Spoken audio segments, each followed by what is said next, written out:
Hey, Craig. It's Hey, Craig. Craig. What's up, Craig? Hey. You Sorry, ain't got to I'm playing lie, two Craig. characters. Playing Phil and Esmeralda. Oh, man. Yeah, start us off with our jokes. Alrighty. Well, Brent, you Yes. know I was once kidnapped by a mime, right? No. How? Yeah, he did. He did unspeakable things to me. Yes. Yes. Told I y'all I like had a it. good one for tonight. I like it.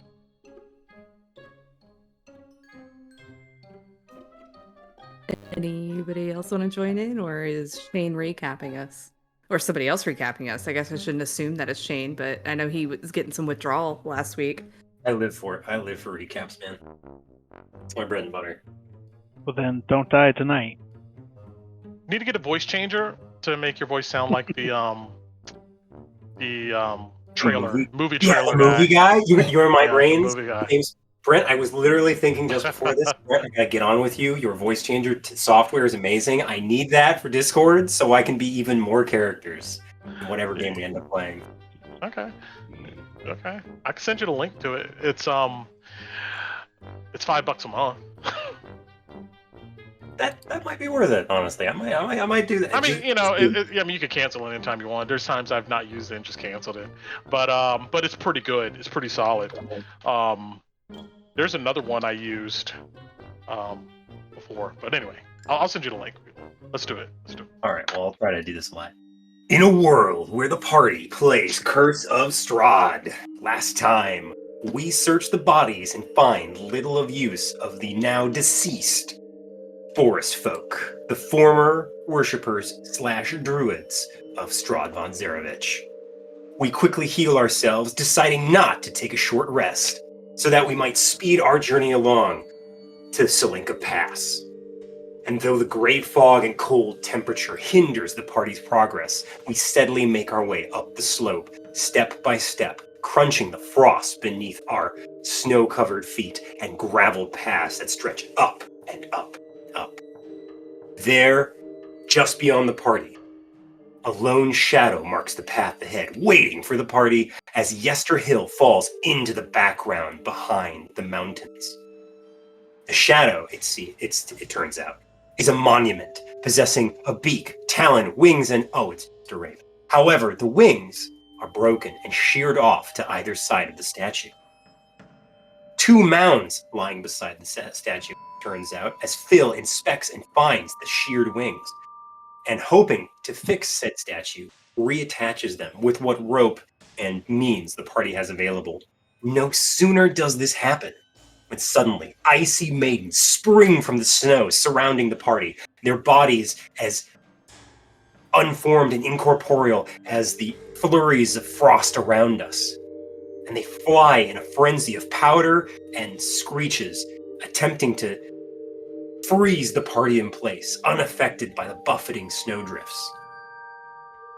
Some of these figures appear to even be flying strange, snow-like apparitions, wielding frost-covered spears of ghostly, snowy energy. Whoa! In spite of their ghost-like appearance, they are not undead, as Bailey soon finds out when her turn does not work.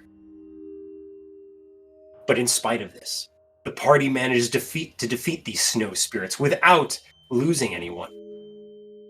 And investigating the Raven statue, find that it holds more mysteries for us, but we're unsure as to how it was able to conjure this wind wall in the middle of the battle. Deciding to move on, we find a split further down the road, one winding up towards a mountain peak, while the other lazily meanders around Barovian Valley. The squalls and snows soon pick up as we reach this point, and because of the unbearable degree of harsh weather, and the storm soon to claim our energies as we make our way further along a path to the Amber Temple, party decides that with the storm mounting, Phil shall lead us to victory, or at least shelter. And thankfully, perhaps to Phil's skill or luck, a long abandoned campsite inside a shallow cave is found, fortune favoring the party, it seems, this day. And we end the session at around 6 p.m., where we pick up our long rest, sharing our hopes and dreams about what our time will be like after our adventures in Barovia have come to an end. Where we pick up the day. Take it away, Dice. Very nice. It's good. It's a strong start. I like it. All right. I don't have a character question coming because I think we're going to have plenty of inner character thoughts going on here tonight. So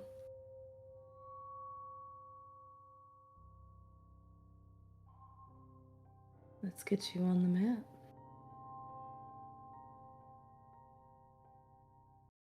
In this pretty little cave that you guys had found from a natural 20 being rolled when you guys were freaking out about it. It was hilarious. Love it. No more traipsing through the snow. Is everybody where they want to be for their long rest down, where they're laying down for long rest, by the way? Yes. Oh, let me double check. Yep. Yeah, Phil, you're on watch, right? Yep. Yeah, this is fine. Phil's gonna have a talk with Esmeralda. Okay. Yeah, it's about 6, so the lights are, it's no longer light outside. They're expecting a visitor. You and Esmeralda are sitting out there keeping watch with zomboys and a skelly boy.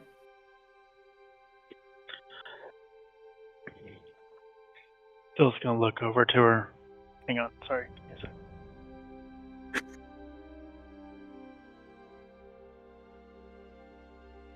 Damn salty popcorn. Okay. Not Phil. Doba. Alright. Phil's gonna look over at Esmeralda and say, you made a comment about, the apprentice eventually surpassing the master. Or about me being the apprentice. Man, I just blew up that punchline. Okay. Screw the joke. Alright, Phil. Sorry, guys. She kind of laughs at you. He just shakes his head, embarrassed. Okay, well. Since the joke failed, I know Rudolph Emmerich then has taught you, or was your mentor, is your mentor. When Strahd decided to start his thing with us, with Ambi, he made a comment about Ambrose becoming a minion. Do you know of any way to keep that from happening? Because he did not wake up this morning with the with his full strength. I mean, the best way to keep things from happening is prevention of letting it happen. And that but obviously that's not an option with whatever choice was made by whoever.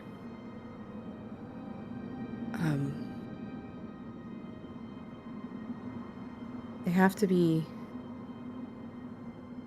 We might have a chance. It takes a certain amount of time. They have to be buried in the ground from whence they'd passed.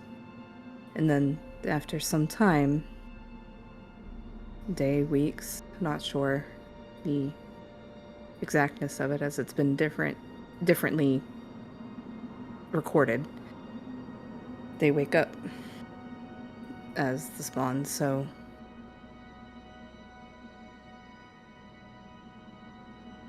we can't let him take them. We have the feathers we can keep him from even changing. That's our best bet. Would that work?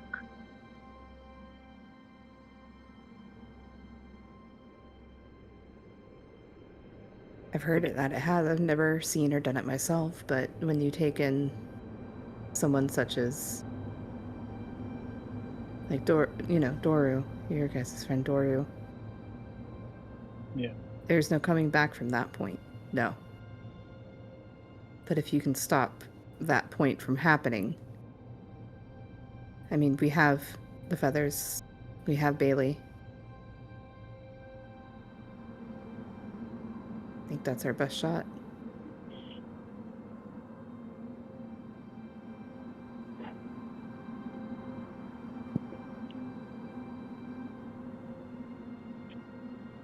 I guess my next question is, we know Irina's been bitten and drawn from before, but she seems to be in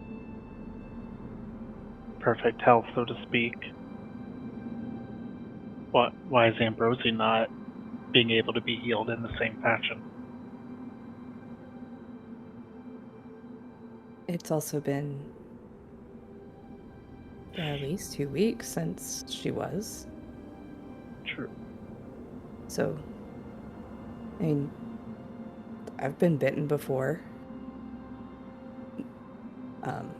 I'm fine.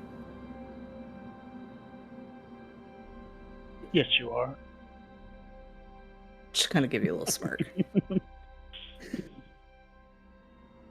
Hey. Otis, go to sleep. Oh.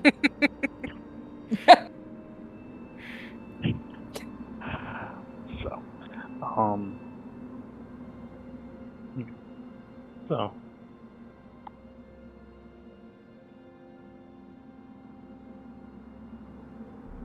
alrighty. Do you have anything else, Phil, or you done with that scene? I'm done. Yeah, Okay.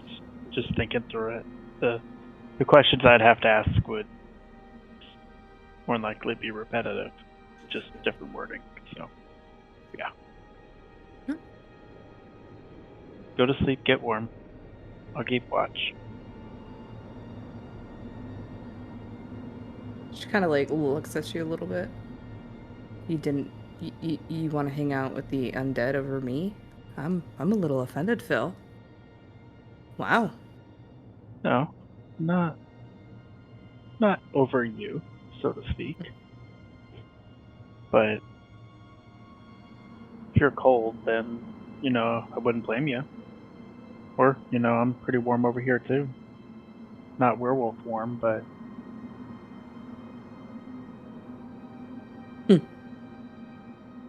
And she'll get up, kind of dust off the snow from her, and even jokingly, like, the prosthetic leg that she has, she bangs it just a little bit and kind of gives you a grin. She looks like she's getting ready to walk by you, but she just comes, sits down next to you, and presses the side of her to you. I'll stay right here. Sounds good. Just don't get cold feet. Hey. Cold foot? Cold foot, yes. Right, yeah. Yeah. Want to keep the toes I got. And you two just sit there, taking watch. It's raging blizzard outside. It's, even with the fire in the back, does kind of keep you warm. Having somebody snuggled up to you definitely keeps you warm. And it's just going and going. And the rest of you have started resting. And I need to make a roll real quick.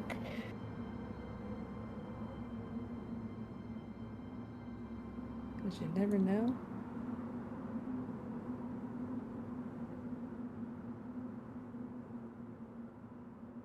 Ambrosi, give me a wisdom save, please. You got it.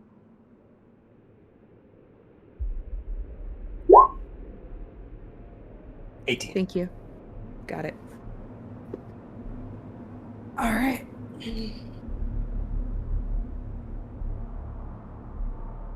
About an hour passes, or so, an hour or so passes, you imagine, Phil. So it's about halfway into your watch. When I was on the wrong arc.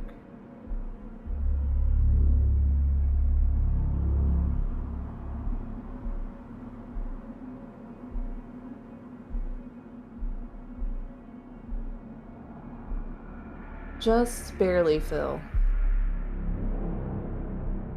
You don't hear footsteps. You can't see much further into the storm, but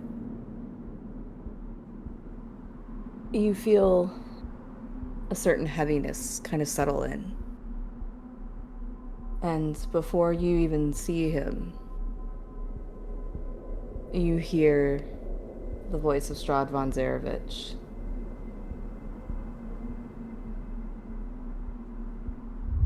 He says, "Charming." And you can tell it's just dripping with sarcasm. And as he speaks, he comes into view, and I had not been aware of your initiation among the ranks of the vermin of the Highlands. And you watch as his gaze turns.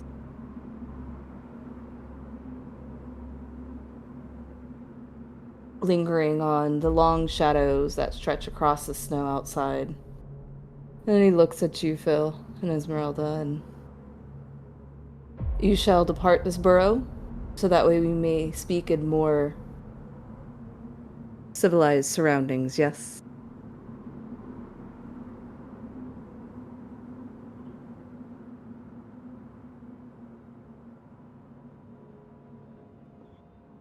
We are all asking- asleep, right? Except Phil. Yeah, except Phil and Esmeralda. Yeah, Esmeralda. So Okay. he's asking us to leave the burrow? Mm-hmm.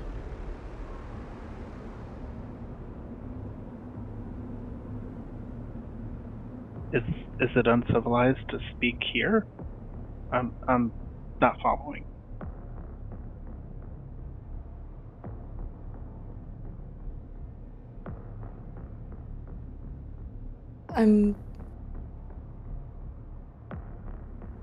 No, it's not.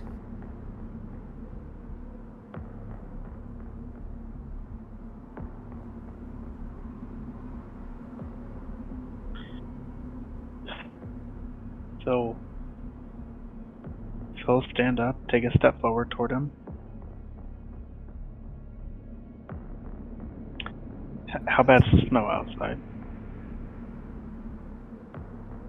In this few moments that you've been speaking with him, it's rapidly seems to be decreasing in the immediate area outside of the cave.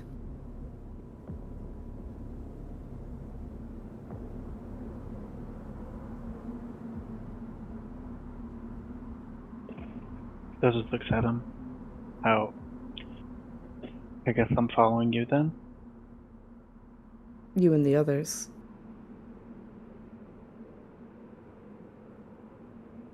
Oh, do you not wish to come in and get warm by the fire with us? And he kind of raises up a hand and looks at his clawed fingers as if bored, and the savages of the Balanok Mountains know this peak as a man knows his wife, yet even their havens may become traps for the unwary. And you see as his gaze flicks briefly to the cliffs that you know to be above this cavern. Ghakis especially is a treacherous ancient thing, her slopes carved from crumbling rock and blanketed by layers of weighty ice. The snow itself is constantly shifting, and the cliffs that support it can be surprisingly brittle. And he just looks at you for a second. It would take but a slight disturbance, I fear. Perhaps the shift of a single stone, the wrong vibration, for the mountain to turn the safest shelter into a silent tomb. Yet I am the land, and no harm shall come to those who seek safety in Ghakis' embrace while I will it. You see his eyebrows kind of lift slightly. Do we have an understanding?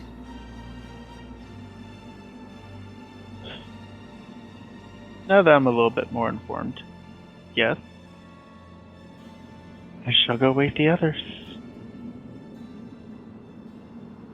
The delight I feel on you seeing sense.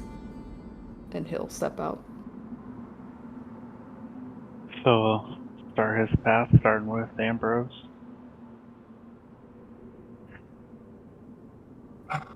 Bill. Ambrose's eyes, I guess, suddenly turn to you. Because he doesn't really close his eyes when he sleeps. Unfortunately, we're summoned once again. Just outside. Better get ready then. You see Ambrose begin to put on his armor. And then next in the line, you will do the same to Bailey. And then Irina. He's gonna let Cora sleep. Cora didn't wake up. Wake up Val. Odotus. Kind of give you a little bit harder shake. Told you to go to sleep, but we're being summoned now.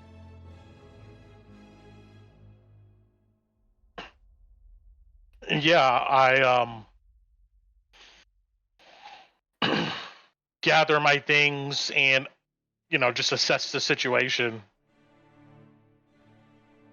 I just look for Ambrosi and I just shake my head. I'm getting ready to go, but I'm not pleased about it. Again, Ambrosi catches your gazos and just nods as he's like clapping on or cinching a belt on one side of his breastplate.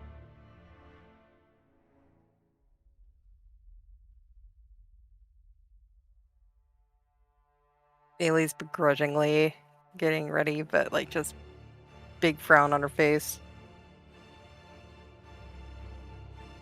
Just keeps looking at Ambi.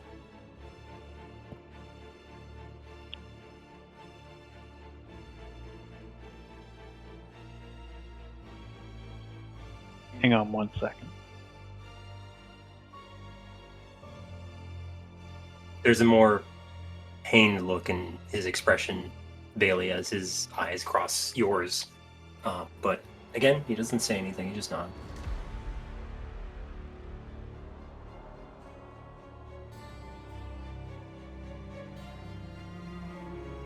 Or Val just is catching itself for a moment and thinking,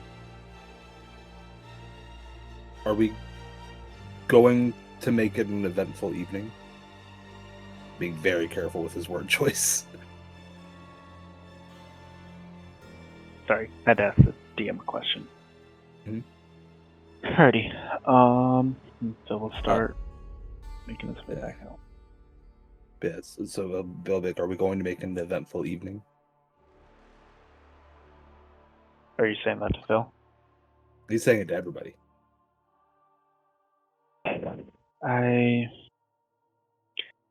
I don't know yet, and unfortunately, I don't know what can and cannot be heard at this moment.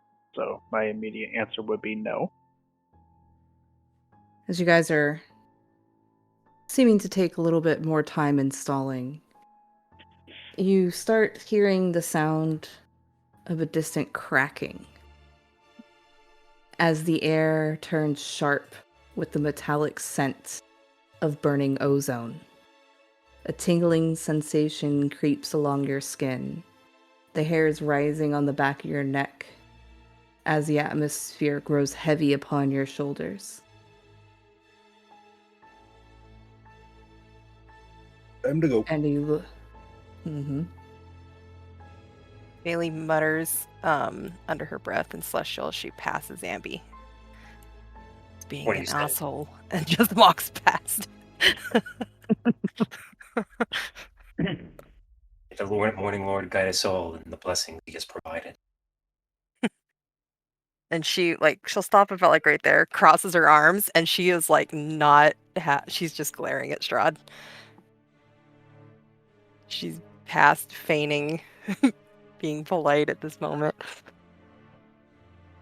You know, And it's very you- interesting to see how you spend your time as a leader.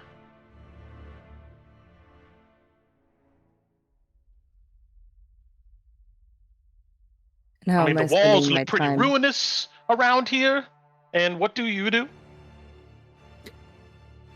come play with us. When I have the time, aside from what else I'm working on, yes. But I just scoff. before we begin, I cannot help but wonder what might possibly bring a group of outlanders and those who chose to join them to the slopes of the Balanok Mountains. And his steady crimson gaze flicks back down as he had been looking up towards the shadowed peak of Mount Ghakis. And it flicks back down to you all in the party. Perhaps you would care to enlighten me?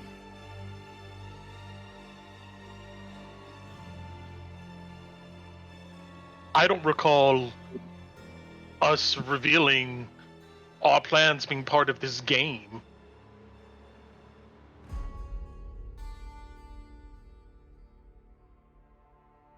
Like, if I need to go to the bathroom, would you like to know that too?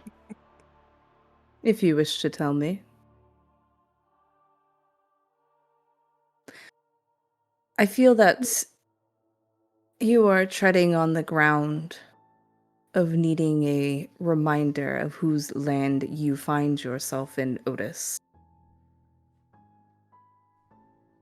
If you wish for that. Or let anybody else who might care to enlighten me on what you all are doing up in the mountains. Would you trust any of our words at this point, Lord Zarevich? For those who have been nothing but honest and cordial with me, as I have been with you. Says the person who said he was going to take one bite and took like 4. Hmm. Real quick, could you look at our chat for a second? I'm sorry. Yeah, let me look. Just gritting my teeth, trying to hold my tongue. You feel a hand on your chest, Otis, as you see that, like Ambrosi has slowly put his hand, like he's slowly risen his hand to put it on your shoulder, but he's missed a little bit and put it like on your top pec, and he's looking over his shoulder like, I get it. Yeah, I just give you a side eye and keep quiet for now. Mm-hmm. Let's see. Val would kind of like, oh, we're going up to learn more about Korath's potential family history. Nothing wrong with a history lesson, I hope.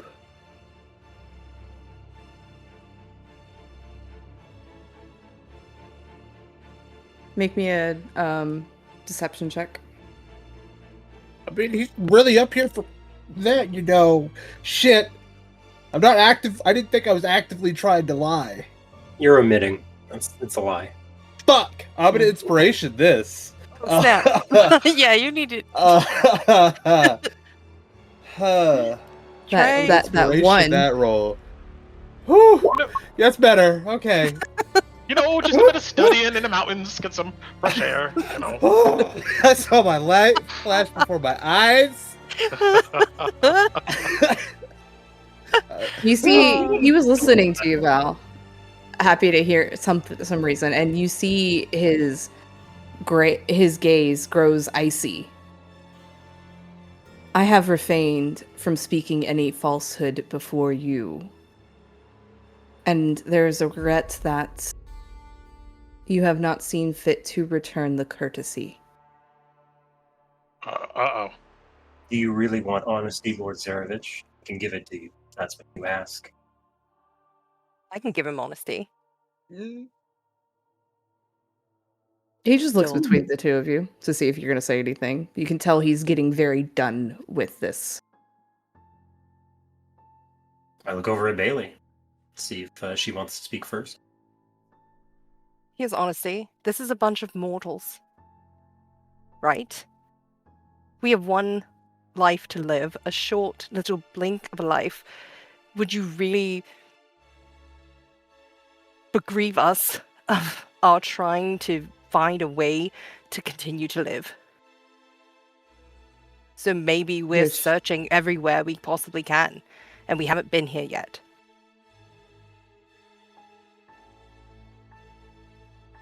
Some of us do want to go home. And some of us are. And fight.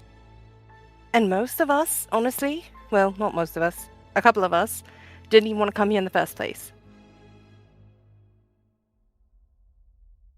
We were brought here against our will. We're just trying to make it out. That's my honesty.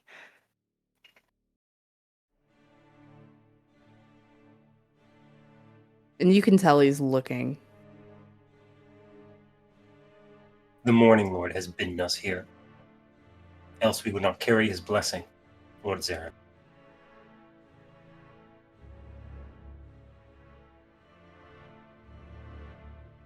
I have to say, the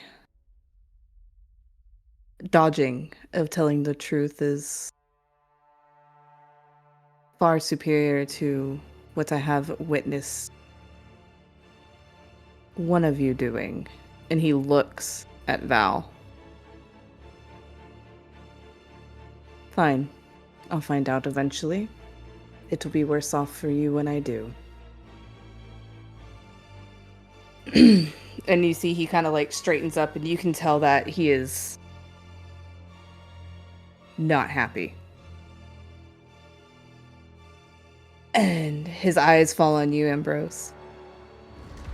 Many in this valley name me Tyrant, but I have always respected the choices of my subjects. Then you watch as he then retrieves a small item from an inner pocket of his cloak, holding his hand forward, the item clenched in his fist. When last we met, fate chose your blood to be the first I tasted. Yet it is mortal kind's lot to rage against the whims of fate, and his eyes dart over to you, Bailey. And then back to Ambrose. Tonight, I shall give you an opportunity to do so. And then you can tell his gaze goes back to the rest of the group. But as with the previous night's game, there shall be no chatter. Do I need to reiterate exactly the rules? What's he holding in his hand, Dice? You can't tell yet. He hasn't showed it yet. Oh, he's just got his hand clasped over it. Okay, got it. The rules I the am- same as they were yesterday. Yes. And should any of them be broken, it shall count as an immediate forfeit.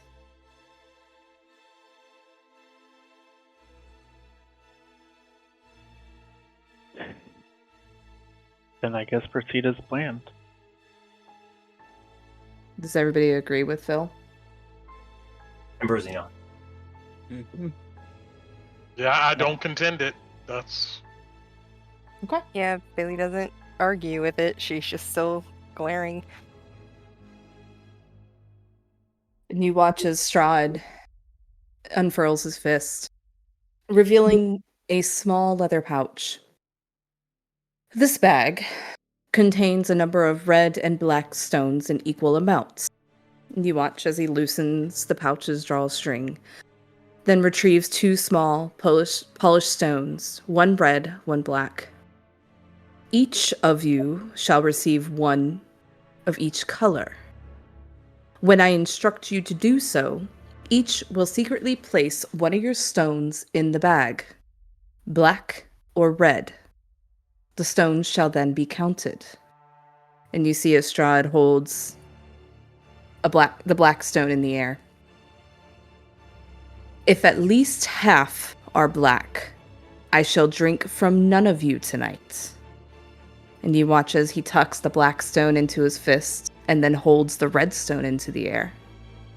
Otherwise, I shall spare each of you who chooses a red stone and drink my fill from each who chooses black.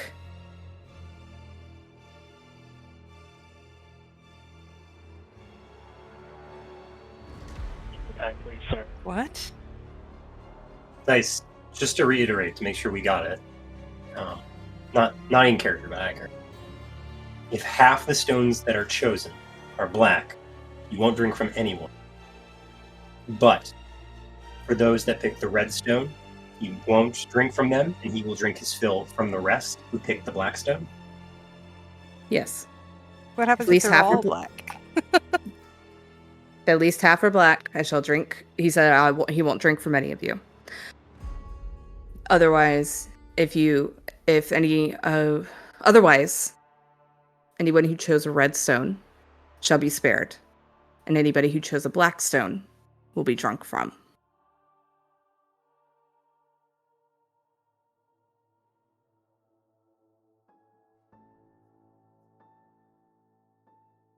One more clarity. So he said at least half, correct?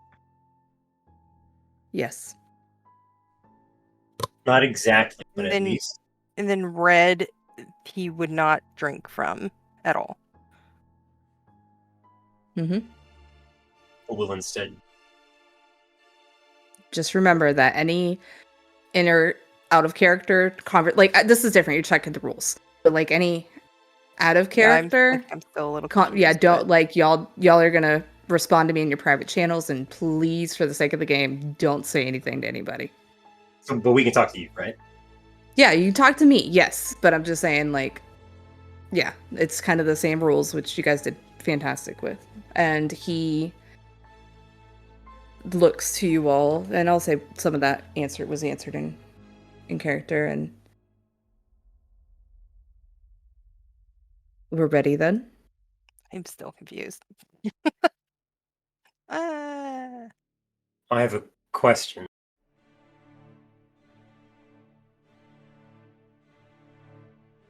Mm-hmm. There seems an obvious answer. Is there a reason why we shouldn't take it?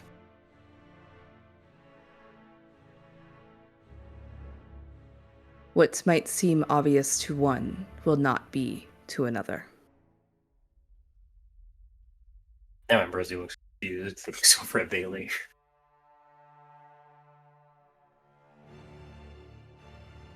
But beyond. Is everyone ready? Yeah.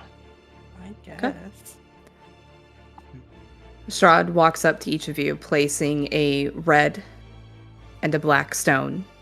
They are obviously some kind of gemstones that have been carefully carved and filed into small round pebbles, each slightly wider than a gold piece.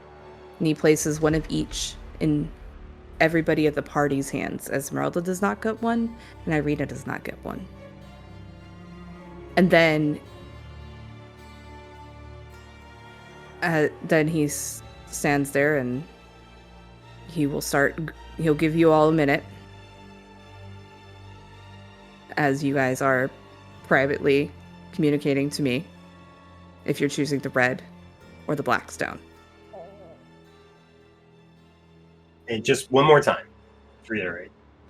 If at least half the stones are black, no, he said exactly, no one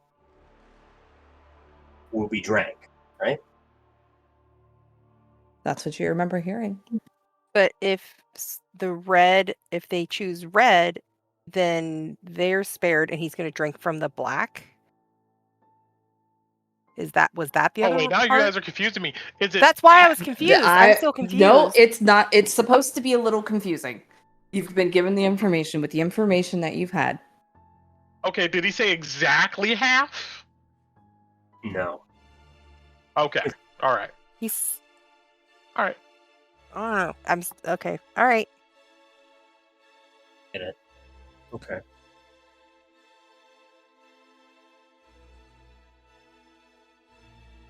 Do you want us to type our stone colors in our private chats? Yes.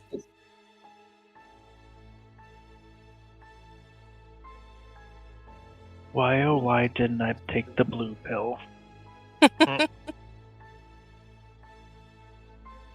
Hey, you caught the whole idea of the game.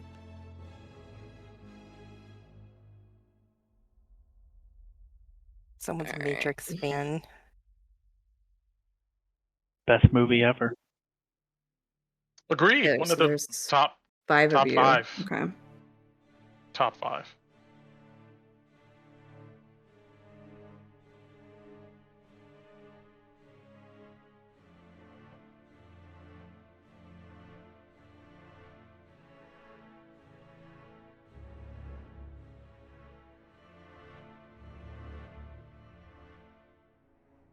And as you all had a chance to look at these stones and place the one that you wanted to into the pouch,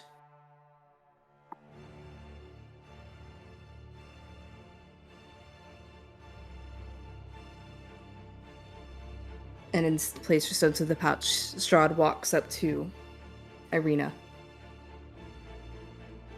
hands her the pouch, and Lady Koldiana, if you would be so kind to tally the votes for me. And she takes it, takes a pouch, and he steps back to give space. And Irina makes sure that everybody is looking her way.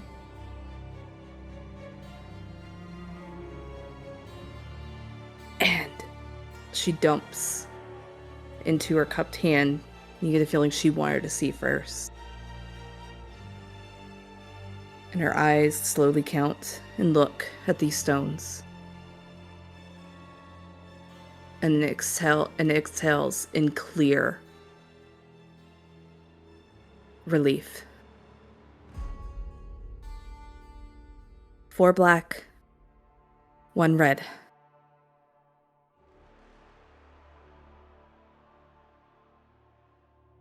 And Strahd, she looks over at Strahd, and you can see he looks at you all, and congratulations on your foresight. Pleasant dreams.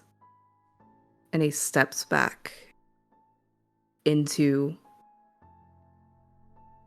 the blizzard and disappears, vanishing into the snow. And as soon as he vanishes, this little pocket of freedom from the relenting blizzard pops, and you start all getting pelted with snow.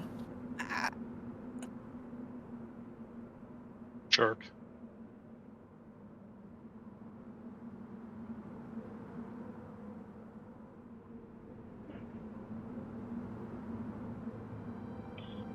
You know, he shouldn't take losing the game so hard. It's not like it's a dick. Until he walks back. That was far too tense.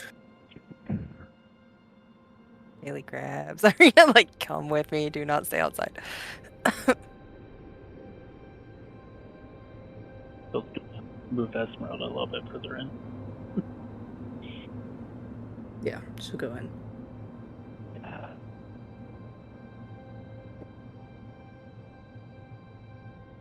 Yeah.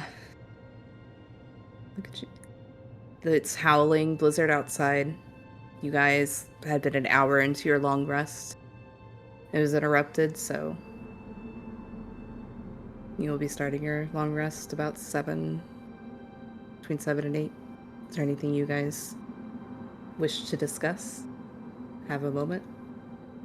Do you all notice? He didn't do it this time.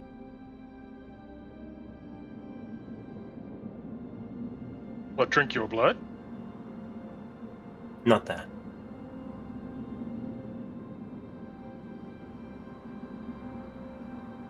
Then What? Yeah, do what specifically? Thought he'd be more suspicious. He knows. Oh, Perhaps yeah, he he knows. has to know. I mean, he knows that it's the only thing worth it in this mountains. he could have taken it, Otis, is what I mean. He chose not to. The information.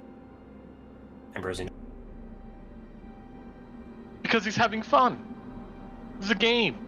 I think Otis is right. I think he's still bored and a part of him is still playing with us. What would have happened if that last one wasn't red? I don't want to know. And I don't think we're supposed to talk about it, are we? I don't know anymore.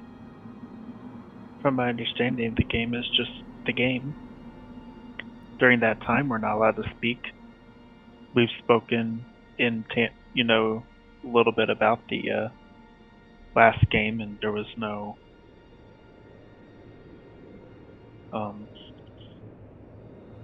reconciliation to it. But we also weren't flamboyant about it either, telling everybody. So yeah, maybe some discretion. And I'm kind of looking over at Casimir too to see if Casimir's asleep or if his prop ears are twitching as we're talking. The whole time that once Strahd showed up, you guys went out there, dude did not move. He stayed hunkered down behind this shit tent. Like, you know how a kid is like, if I don't see you, you can't see me? Mm-hmm. Yeah. Yeah. He's just sitting there listening to you guys. He noped. He was like, nope. Bill's going to cover up Cora. Be like, good choice. Good choice sleeping. You couldn't wake him up. He was in a deep sleep. Yeah, Strahd, we tried.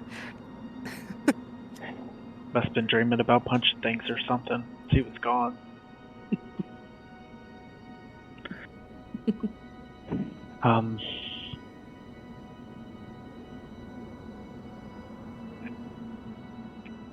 I'm glad, at least in retrospect, we all made what we believe is the right decision. Agreed. So, Yes. how bad does Ambi look?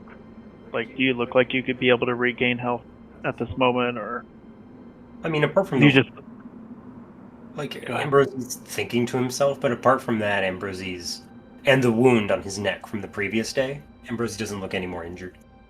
If you give me a medicine check, I could give you more of it. nope, You're not sure. that works. Alrighty. Well, I'm gonna continue. So, you guys get some shut eye. Hopefully, this shit breaks up in the morning, and we can continue on. And He still might make good on his threat. Careful.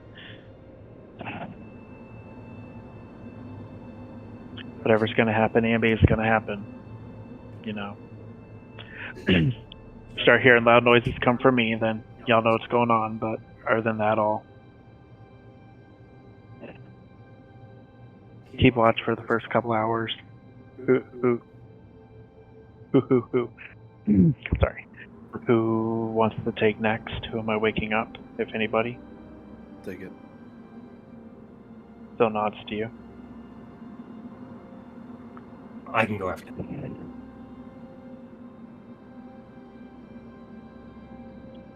Bailey's gonna like give Irina a quick hug.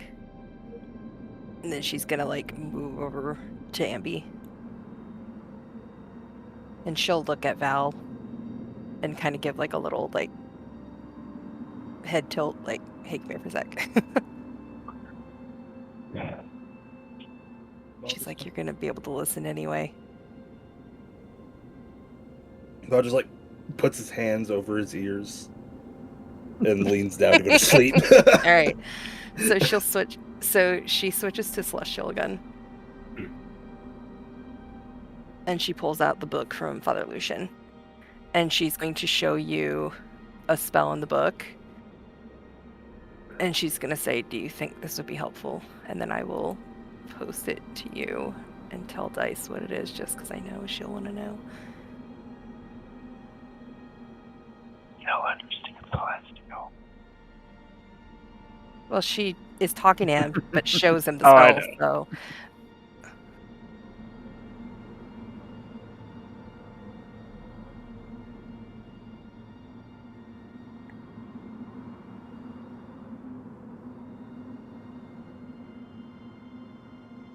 So this one, Ambi. Mm-hmm. That was for sure listening to this, by the way. Oh, if you're not over here, she was gonna show you, but you're like, no. Oh, I misunderstood you then. That's on me. Oh, she was inviting you to come over for this conversation. Oh, I thought You're a Morning Lord server. definitely She's would like, show get up over here, dude. Okay, I'll send it to you too. Yeah. So sorry, I she's gonna like misunderstood gather you. those two and show her the book. So she's just shows you guys both this spell and says, do you think this is something that would be useful?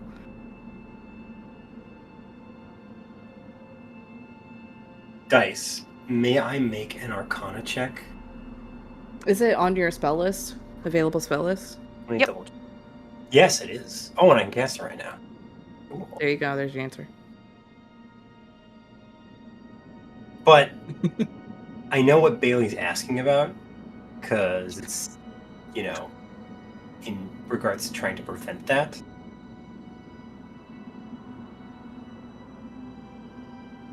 But I don't know how vampirism works. Then you don't know how it works, even with an Arcana check. You wouldn't know. Okay, fair enough. In Celestial, and if Otis is keeping an eye out, he might overhear that. But in Celestial, Ambrosi says to you, best advice I could give would likely come from Otis's book. Nods over to Otis. And she's she's staying in Celestial just because, like, she doesn't want to give the others, like, any kind of false hope or anything. But, she's gonna say, like, it should be something that could be cast right away, right? Like, if it did work. I don't know enough about that curse to know if it can prevent after it's happened. But if The it can prevent raising the dead, are vampires considered undead? And you don't know, but you think Ambrosi would nod at that. Yeah, he knows. I don't know when it happened.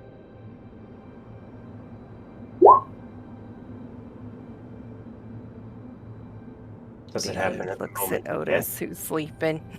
Oh shit! I'm sorry. Go ahead. I apologize. Does it happen at death? I mean, I'm here. I'm listening. I don't know Celestial. Yeah. So you're like you see them conversing.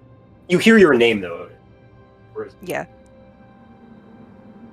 I'm gonna assume it's something like blah blah blah blah blah blah, undead blah blah blah blah blah. No.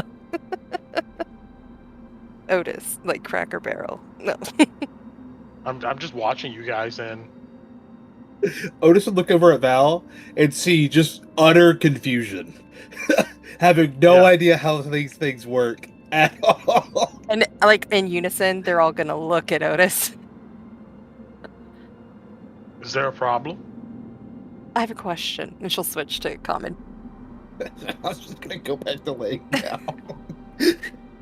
I guess nobody else had an answer. What's your question? Are vampires considered undead? Yes. Are you sure? Yes. She looks at Ambi. It's not enough, Bailey. Think about it. Why? Why would it not be? When does it happen? But it's supposed to protect for 10 days. She's given up the Celestial. She's at this point just frustrated. When does the curse happen?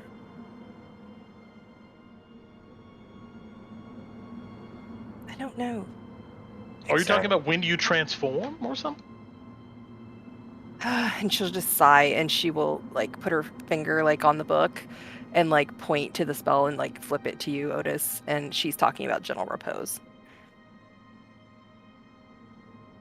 Oh.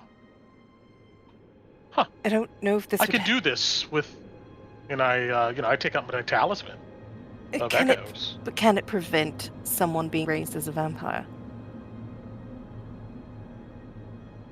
No. Why? I mean, eventually the duration will expire, right? And then once it expires, the curse will still take hold.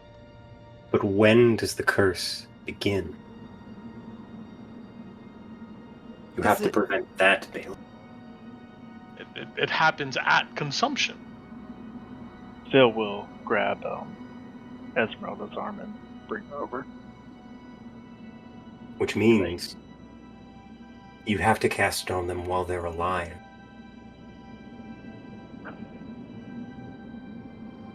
What?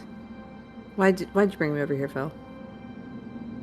They're discussing what you and I were essentially just talking about before somebody showed up and ruined our moment. Oh, what's the question? And Esmeralda look at the party.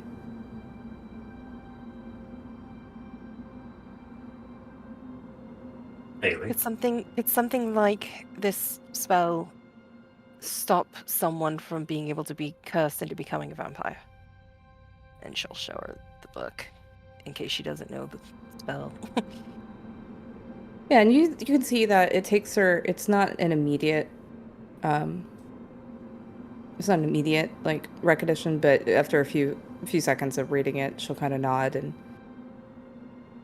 Yeah, I mean, it does. Isn't this the one that you all mentioned that Father Lucian had placed on Isaac? Isaac did not die to a vampire. Not from a bite, anyway. Emperor's Injury? Well. Oh, okay. Now I'm getting it. Yeah, I've already explained it once tonight, so I was like, It doesn't happen immediately, from what I know. It has to be. You have to be buried in the dirt you died in, that your blood was spilled on.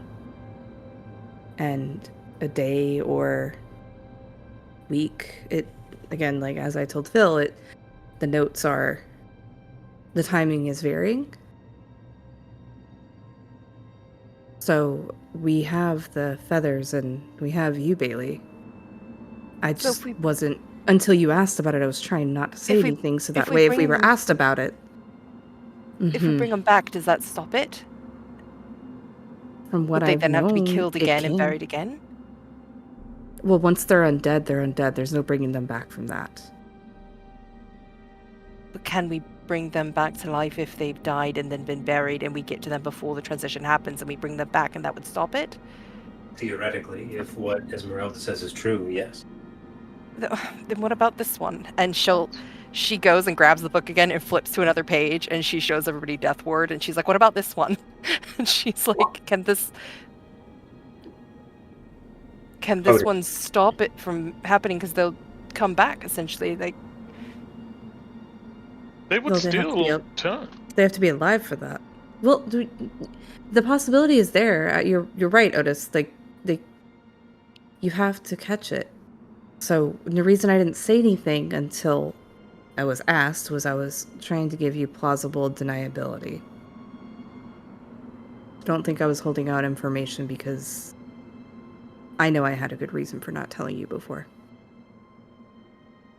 What, Val? He just called it like, that's smart.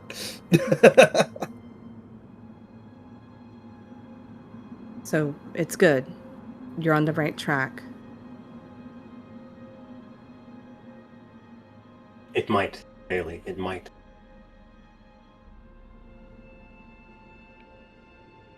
But I just... Like I told Phil, we I- can't let him take whoever it is. I think you would want to ask, the abbot. To be sure. He might know more, yeah. I'm just, Maybe. I've killed a few vampires in my time. She kind of grins at you, Otis. You should pray. Yeah, you can do that too. All right, if we're going to that part of the conversation, I'm going to go back to watch. And she kind of salutes you guys and walks back out. Bailey looks at you, Ambi. Father Lucian has advised as much counsel. When we do not know, perhaps they will. Ambrosi, if he bites you again, you didn't handle it well the first time. You still don't look like you're fully back to rights. And like she's just concerned, just on her face. She's like not even hiding it. I trust in the morning, Lord Bailey, as should you. We have to have faith in that. You died once already, you shouldn't have to do it again.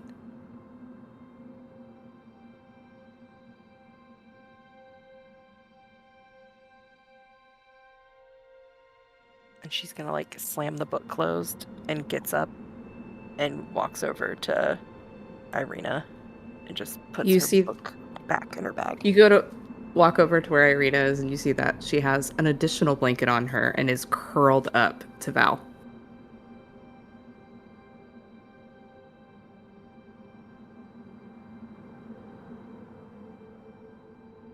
Do you need a blanket too, Bailey?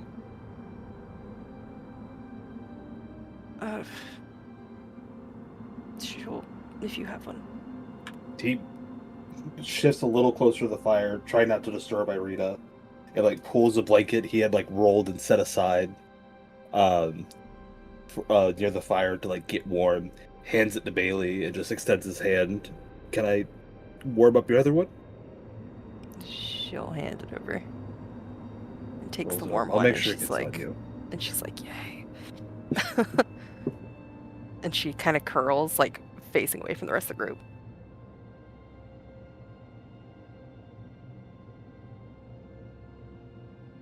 Anybody doing anything else before the long rest starts? Nope. Nope. Okay. Let's say, Phil, the rest of your watch kind of goes uneventfully. Who are you waking up? I'm gonna wake up Val.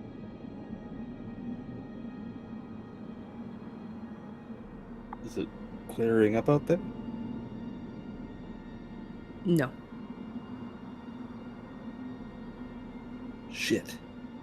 Just gets up. I guess peels himself away from Irina, and, like trying not to disturb Irina or Bailey. Just pops out to the front.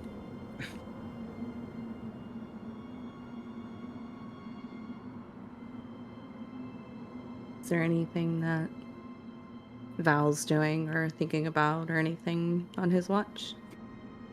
It's just him up, yeah? Yeah, nobody seemed to follow you. He's definitely just poured over his book. And just very, if anybody would be looking, he's very visibly just frustrated at this point. Beyond his normal like somber look, it's just pure frustration on his face. Just keeps an eye out and pours over his husband's book and just keeps himself busy until it's time to wake the next person. Yeah, you notice that the The wind seems to slightly die down, but that's still very heavy snowfall by the end of your watch. Who are you waking up for third watch? Gonna go wake up Ambi.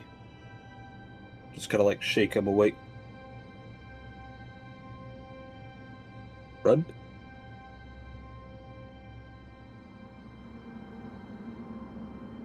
Ambrose, are you there?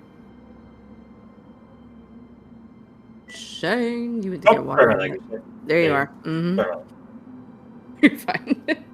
Damn it, wake up, Ambrose. It's your turn. Ambi, it's my turn to go to sleep. Ambrosi, from his seated position, his eyes flare open. He looks up at you. Oh, already. Right. Mm-hmm.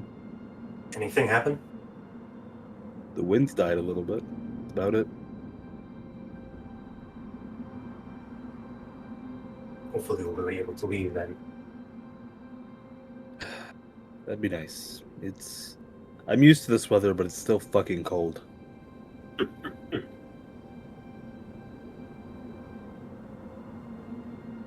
Well, I wouldn't begrudge you a fire if we had any wood. There's a fire going. There's a fire. Are you that dead? Did it get worse? Sometimes it's just difficult to remember.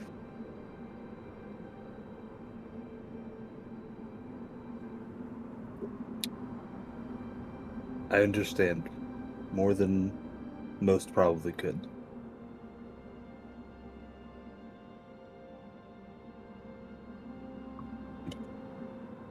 Pats him on the shoulder and tries to find a warm spot where he was. Yeah, you notice that Irina, in your absence, curled up around Bailey. She's the big spoon to Bailey right now. Oh. Yeah, I'll get up. Finds a spot. Yeah. Bed. Sorry. Keep one. Is there anything that Ambrosi is doing or thinking about or anything for your watch?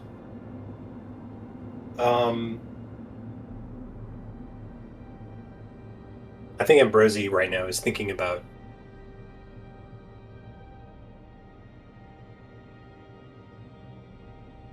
what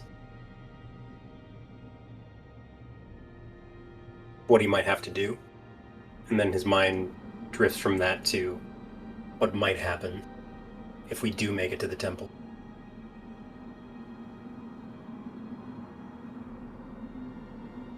But other than some suspicions and the occasional fear, I think he lets that go, and eventually he just cites that same oath that he made and stands guard. Okay.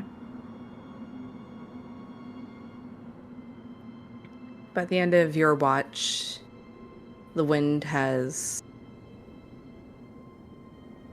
become more of what you felt. I would say, if anything, it's almost like a flash. You've been on mountains before. You know, you're not really sure if it was these ones, but you've been up to the high altitude before, and the wind is more of what would be naturally occurring for the elevation that you're at, and the snowflakes aren't as large, and it's dying down by the end of your watch. Who are you waking up for fourth watch? Well, my natural answer would be Cora, but he's not here. I think he wakes up Bailey.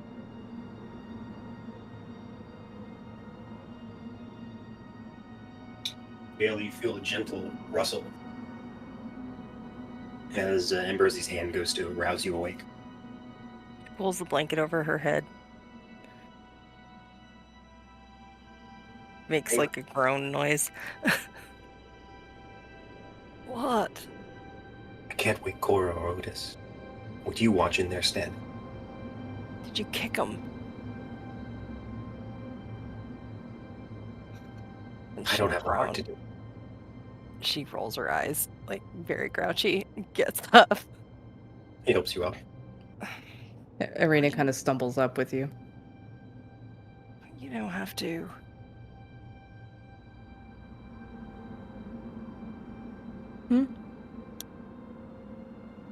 I'm good. We got it. We got it, Ambrose. Go stare off into space again. She'll flop her warm blanket onto Ambi and just walks off. As you hand him the blanket, he puts a hand on your shoulder to not let you leave. And Ambrosie hugs you. She like stiffens for a second. And she'll hug you back.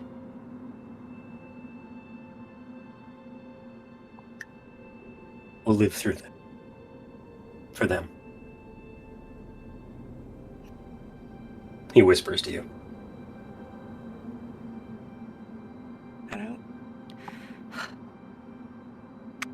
And she just like whispers like real quiet. She's like, I don't want any of them to die.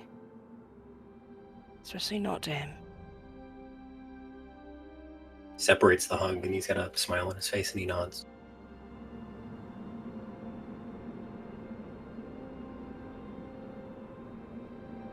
I'll leave you both to your watch then.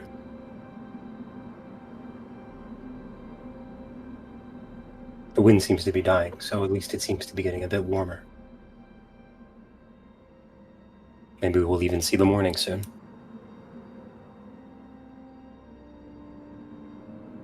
And Bailey will look back at Irina. Irina's just kind of looking in between Ambrose and Bailey and silently cocks an eyebrow at you, Bailey, as you guys start walking towards the front. She just blinks back at her like, what? She just goes walking.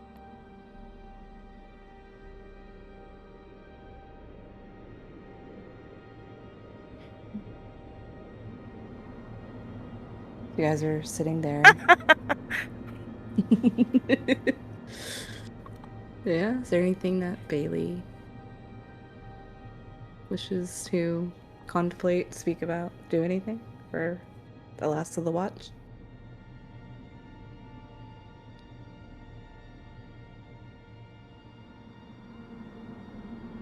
Bailey's gonna look at Irina and kind of glances back over her shoulder at the others as they're like kind of standing there. Do you know why I don't like doing watch? Because, well, it's cold right now. It's mostly because I don't like being alone with my thoughts. Thank you for coming with me. She kind of gives you a knowing look. I Is can that- understand that.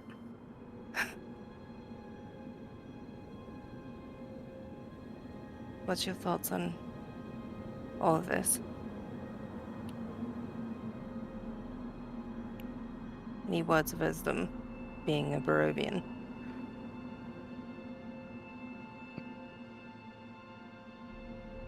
I've seen more hope since I met you all than I've ever seen my entire life.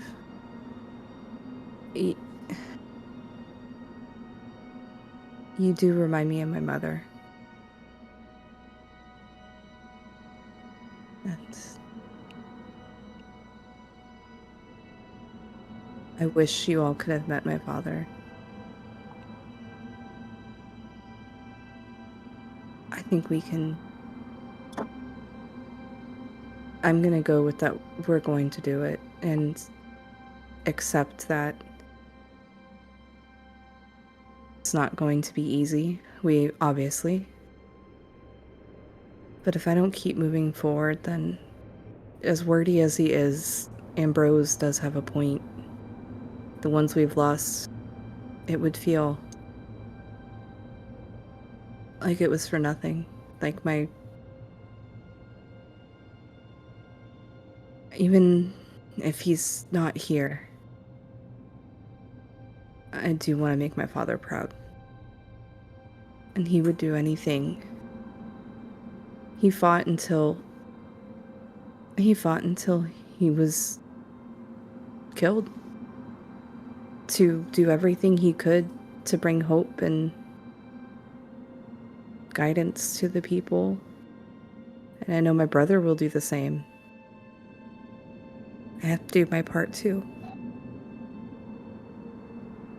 You know? Yes.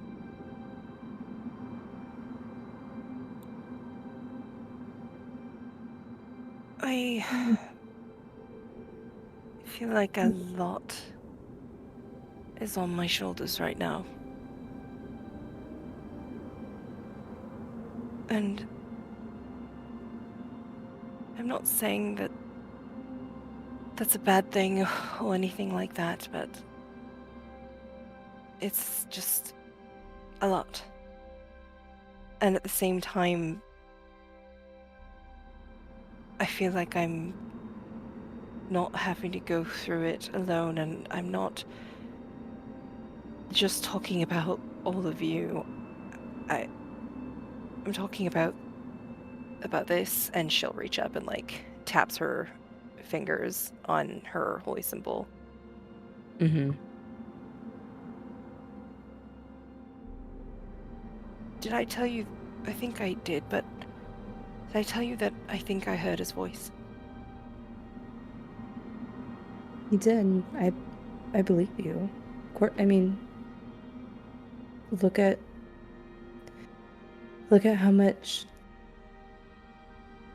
the reciprocation of your faith you've gotten. You've been able to keep us up and safe. That means something. Not everyone. Not Zare, not Isaac. Do you... Then she like kind of gets choked up a little bit, and she's like, do you think we left too early?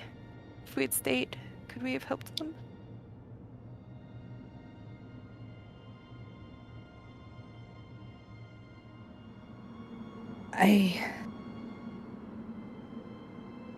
From what we were told, I think they did what they felt was right, and I don't want to discount their feelings. We did what we felt was right. And it's on who did it to them, not us, Bailey. I know, but I can't help feeling like I could have done something had we stayed. But who knows, maybe you would have been left there. Is it selfish to be glad that I wasn't? No. I don't think so. Do you think it was selfish of them to stay behind?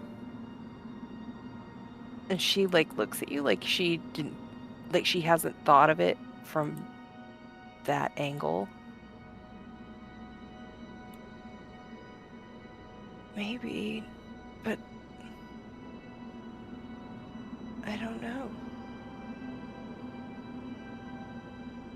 I mean, to a degree, I think it was their choice. Right? She nods.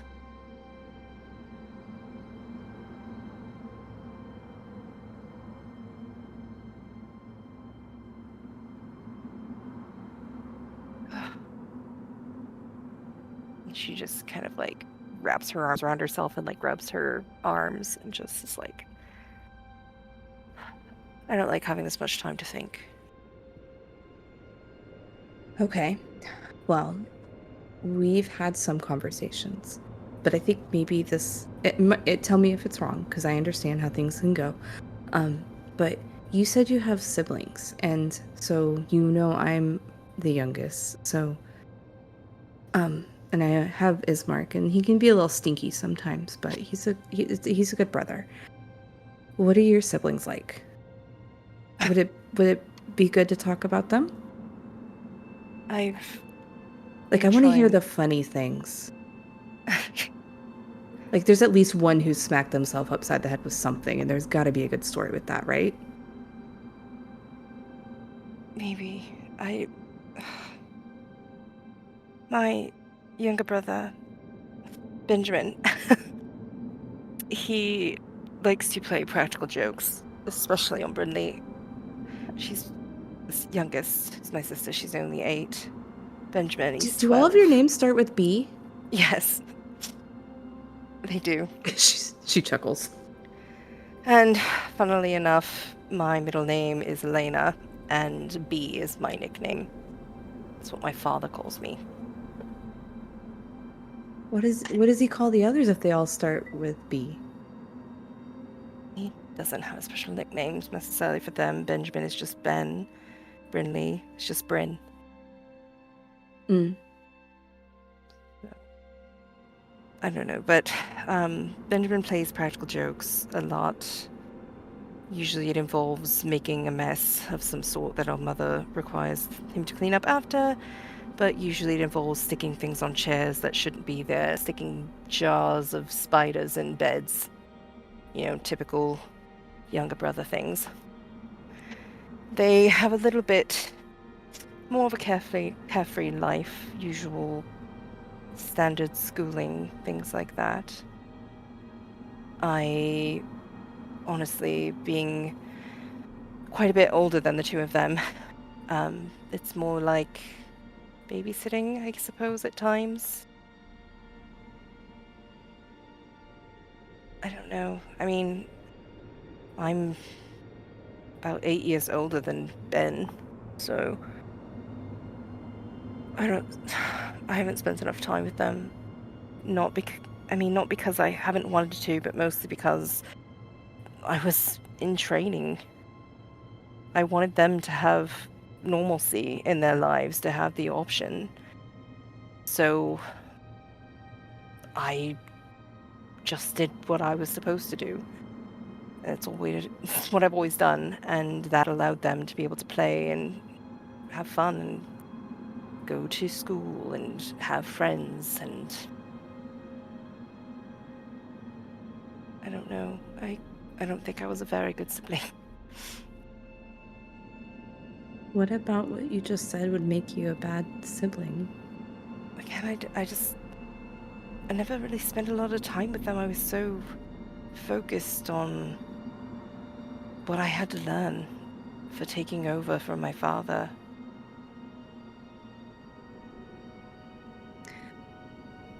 Well, I don't know, as maybe. a younger sibling of an older sibling who was in constant training to take over for our father,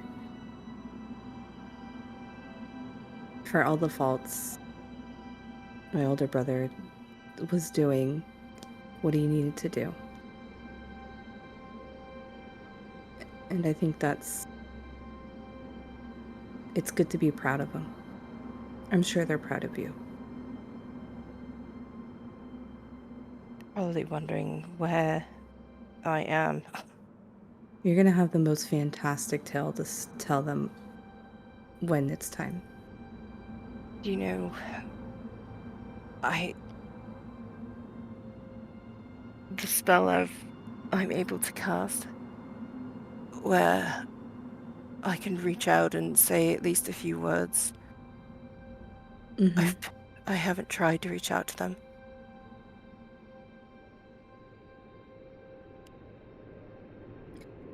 I don't blame you. Because I don't Did know you if I can worry handle them? it. And she nods. What if I can't get back? What if I can't go home? I mean, I'd be here and I'll never see them again.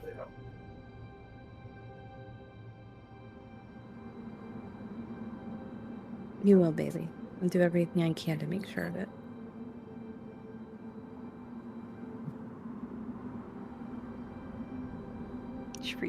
She reaches over her hand and like takes Irina's hand and like gives a little bit of a squeeze, and like Irina can tell like her hands are kind of shaking. Like not from cold, but like probably just because Irina's hands are shaking from cold, but she holds yours.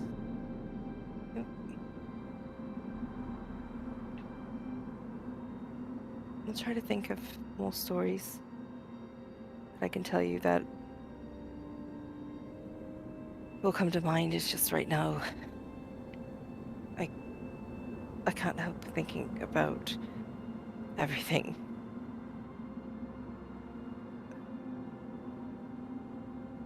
Well, if you want to go back to sleep, I can stay out here. I'm not leaving you alone. Oh, look, I'll he'll kick just Otis come. awake. Did you hear that? Sorry. She kind of grins. No, it's okay.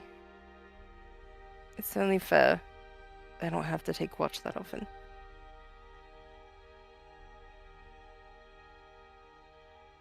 And she's She'll gonna like Mhm. glance over at one of the like zombies that's close by and just kind of is like, and then gives like a little, like forgets it's like right there. She'll wrap her arm around yours and lay her head on your shoulder and just sit with you. You're the best of friends. I was thinking the same thing. And by the time that the rest of the party is rousing, the snow has stopped. It's a little bit brighter than a morning you normally would have. It's still not sunlight, but you don't have the tree canopies. You're up high as what goes for dawn starts breaking. And everybody can go ahead and hit their long rest buttons. I have a question. Cool. You have a question? Okay. Yes. So, if we had our max reduced before, does that go away? For the fight around with the snow people, yes. Okay. Ambrose, you have your own thing. I know. Okay. Okay. That's what I was wondering. Yeah. Okay, so it'll go back to normal. Okay.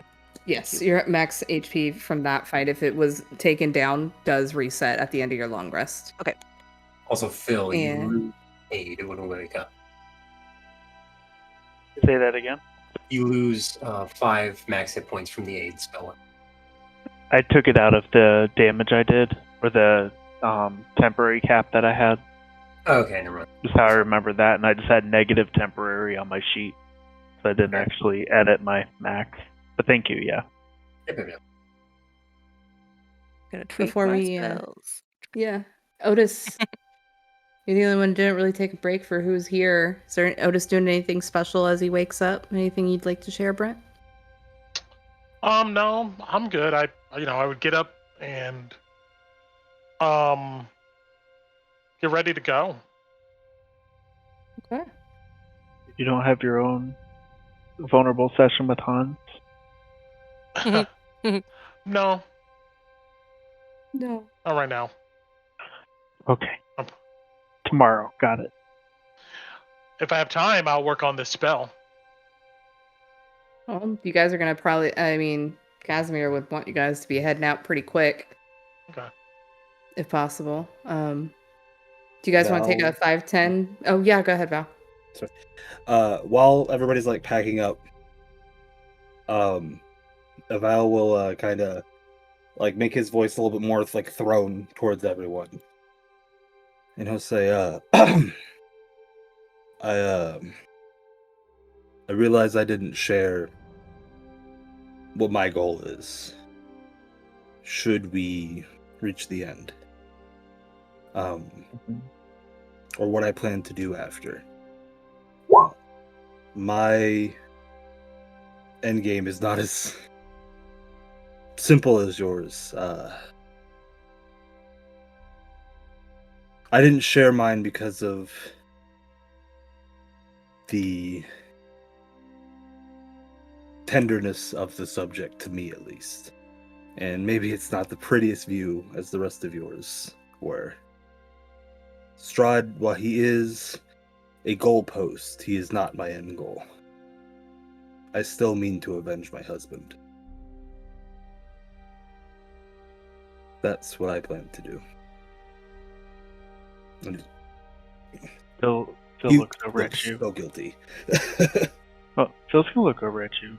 Are you talking about killing ethereal, or are you talking about slaughtering werewolf? The werewolf that killed my husband must face some consequence, and I can't think of anything better than an eye for an eye.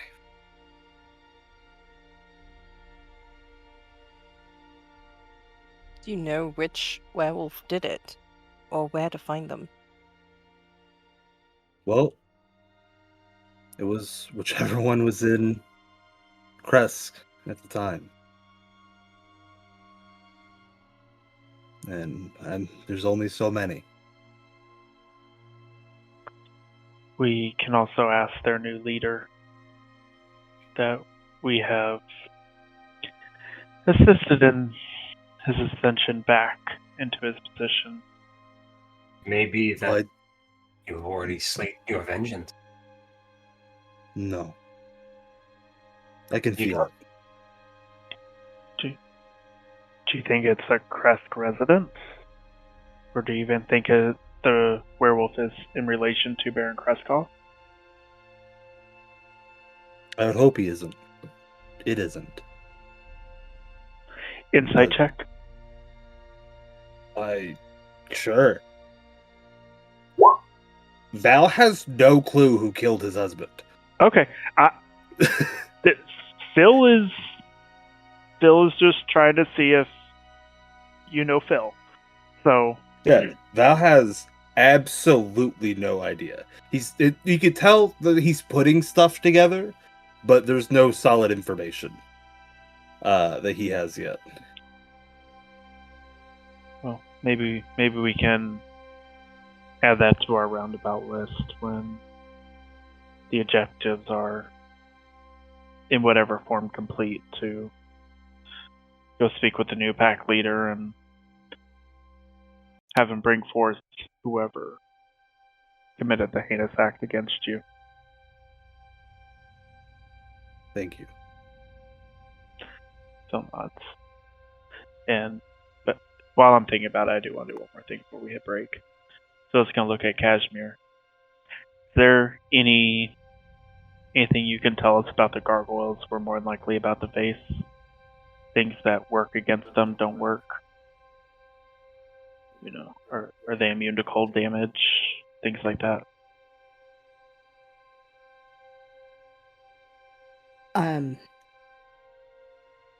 I decided to run instead of find that out. There's 4 of them.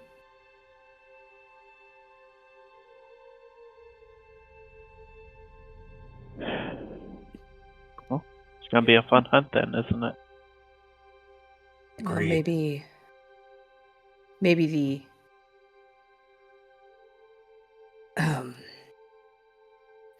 I'm hoping one of you might have an idea. When you see it, I'll stop you before we get to that point, but it'll be better for you to see. Okay. That's all I got. Cool. Anybody have anything else? We need to take a quick break because I need to tinkle. I think the dogs need to. Mm-hmm. Yeah. So- Okay. Break. Come back on the 20? Okay. Mhm. Okay.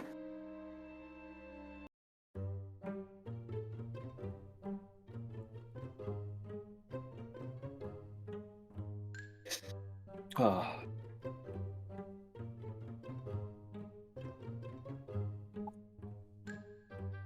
Cass, are you back? Yep. Did Bailey feel a little dude, that was so cute. I liked that. The fire moment with the blanket. And she went over and pouted. But Bella's like, do you want a warm blanket? Yeah, she's like, heck yeah, I do. It was so nice. So funny. The different dynamic with Val and Bailey is so funny compared to with Isaac, who was like, I hate you. Yeah. They're like, wow, we're buddies. Yeah, I specifically wanted to do that with I Val. want to know why Isaac had it that she owed like him like what 300 something gold.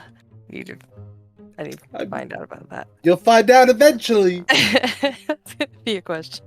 Why did Bailey owe like 300 gold? That's ridiculous. And what was it? Someone had like minus. Like he was like, you owed them. Maybe. I'm not giving you shit about that.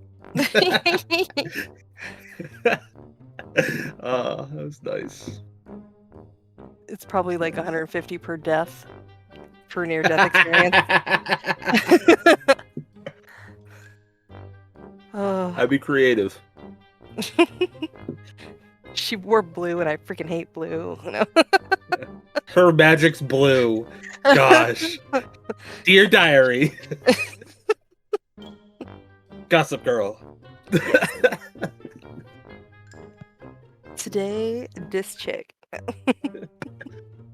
They're just doing the Vampire Diaries.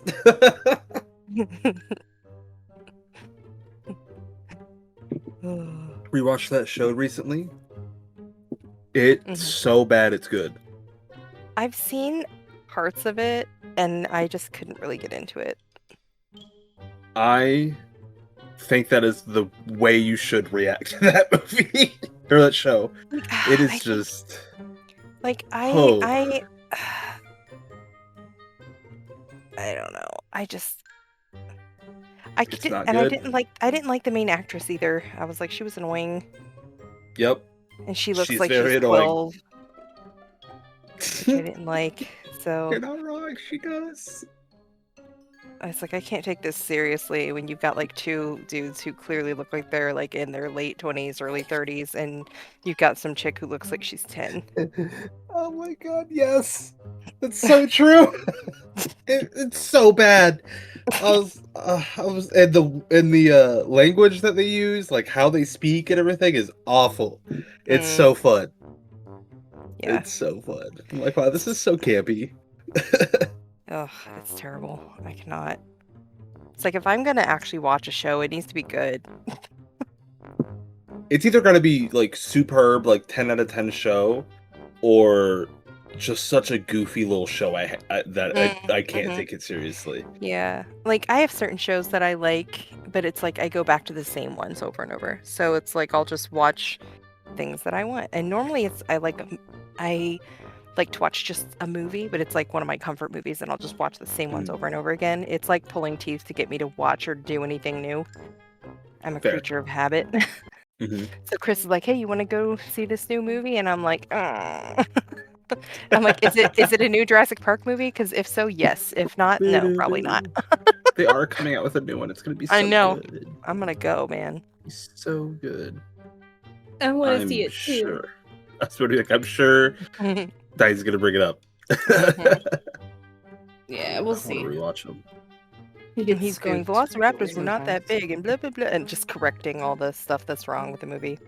They also had feathers, too. Mm-hmm. They were chimkins. They were indeed. I wonder why I hate birds. Hey. No, you hate the disproportionate level. I thought you hated cows. I do hate cows, too. I'm scared of cows. I hate birds. Okay, that's different. Wait. Yeah. What? Why do you hate cows? You know they kill more people a year than sharks? Yeah? But I don't go fishing for cows. Right. Well, I have experienced dairy farms and had to work with cows literally on the other side of the pool house window. They're big, and they're loud, and they scare the shit out of me. You know what creeps me out? Fair and valid. You know what I've always thought is really creepy? It's, like, there are very few exceptions. I like pygmy goats. I do not like regular goats. Regular goats creep me out. Like, I don't like their eyes. I like the fainting goats and the screaming goats. I like the little pygmy goats, the little cute baby goats. Those I'm fine with, but I don't like big goats very much. I think they're creepy. Y'all ready? Yeah. Yeah. Let's go gargoyle fishing. Ooh. Yay! Go Right. gargoyle fishing. I think everyone's here that's going to be here, right? We've got time. Okay. About that time. Making my note that break is over. You I guys. have a question. Did I Mhm. never ever? Did I not tell you what the siblings' names were? I No. don't think so. I've never told you. Yeah. That's why even better it then. took.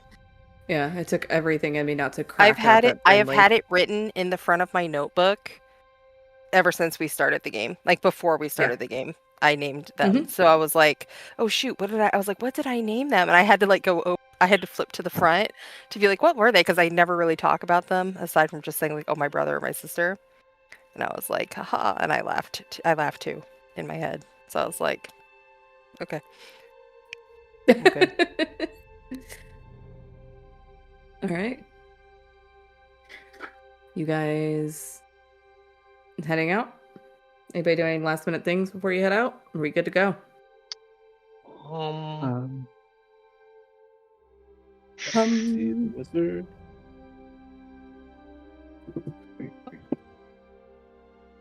I don't think so. Was that a hum or a no, Brent? I'm looking, see if there's anything I want to do. Still got some hours with our zombies here. I'm good. Oh, same time. All right. Emerging from the cave, you find that the blizzard, of course, dumped a whole bunch as they're high snowbanks. And there's still a path to go through, but you have a feeling you're going to be moving pretty slowly, trudging through the snow. And Casimir looks at you all and motions for you to follow and lead you back out onto the road. Road. On the road. And On the road again. on the road again.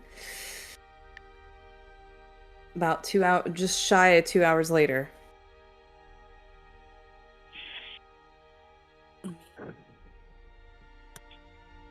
Get you on the map.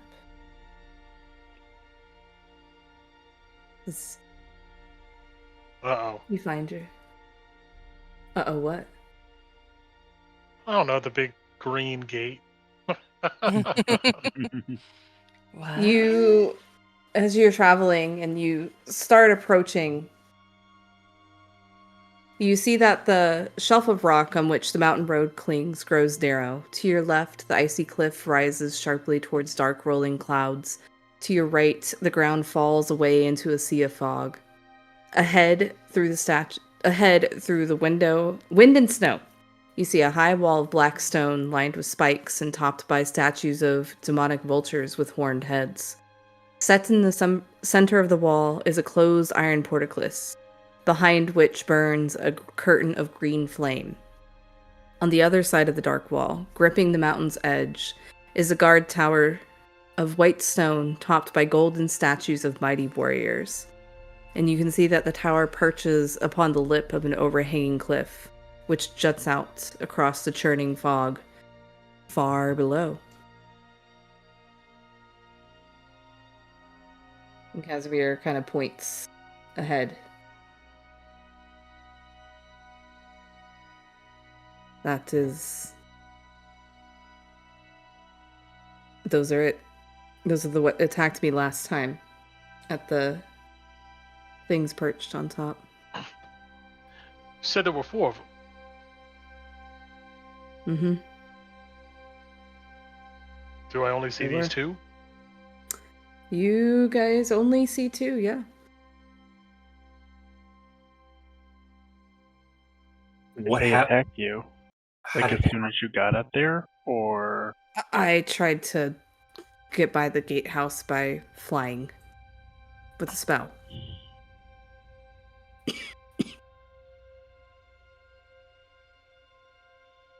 Good to know. I've recently learned that one.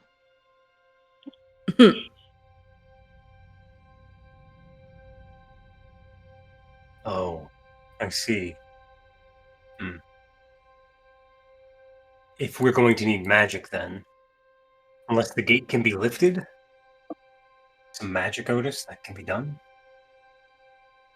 We can try to discover some properties here. I say to the others, look around, but give me a few minutes, and I'm gonna ritual cast detect magic. Okay. Does anybody do anything while Otis is doing this?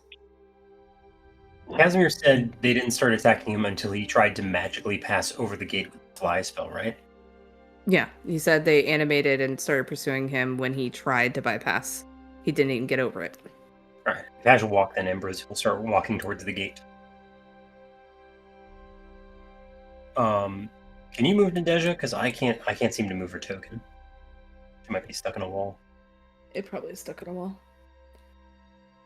How about now? There we go. Okay. Yep, we're good. Okay.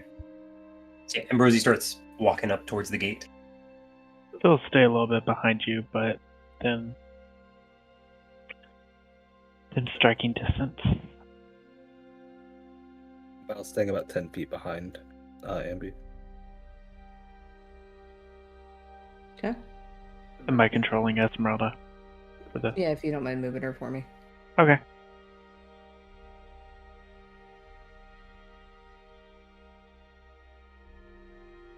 Does anybody do anything else while Otis is finishing up his spell? What that? What's what? Casimir. What? What's That's Casimir? Want to say Casimir? anything to me? Yeah. No? Yeah. Okay. Oh, I thought okay. Never I thought it mind. was Strahd or something. I thought it was something. I always thought it was danger. I was like, "What is this danger? What is this?" I ain't walking past that. No, he doesn't say anything to you, Otis. He recognizes what you're doing, and he kind of lets you do your No, thing. it's fine. Yeah, I had to. Did step you away say for something to him and a I second. missed it? I'm sorry. No, I just had to step away for a Okay. quick second, and I was just Oh. making sure I wasn't addressed in some way.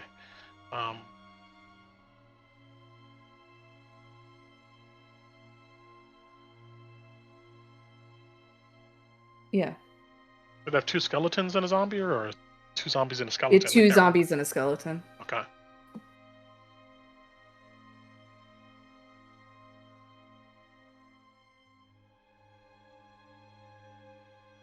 Yeah.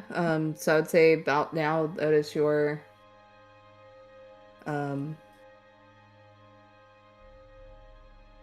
you can you can tell that your spell goes off aside from what you are used to seeing on your party members. Here, I'm gonna put it. It's a 30-foot one, right? Yes. Here you go. It is 30 feet. I'm trying to learn like the school of magic. How potent this magic seems to be. And I'm just like, I'm not touching this gate or anything. I'm just getting close enough to kind of observe it. Yeah. As you ooh, That we know who that is. hey. Jason! I just... Hey, Jason. Sorry for interrupting. No, thanks for coming in. Cora! I tried to wake you for 2 hours. What's up? Bailey had to take a watch. No one's dead. Who'd you steal a watch from? All good. Welcome.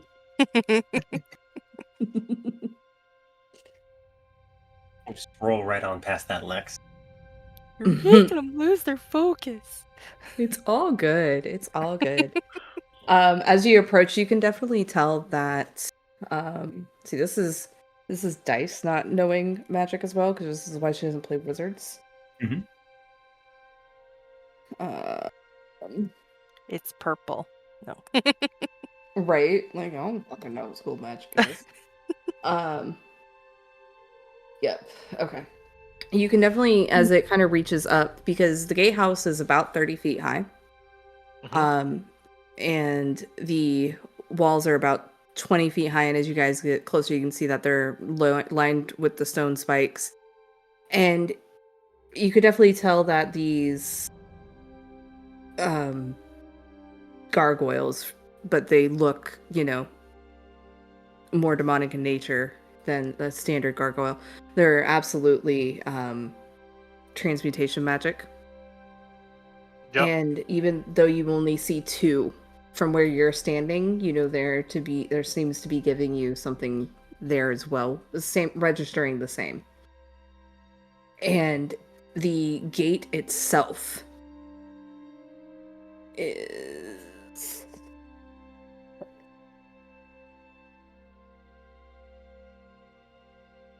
Oh, I was right. The gate itself with the green fire is very obviously evocation. Gotcha. I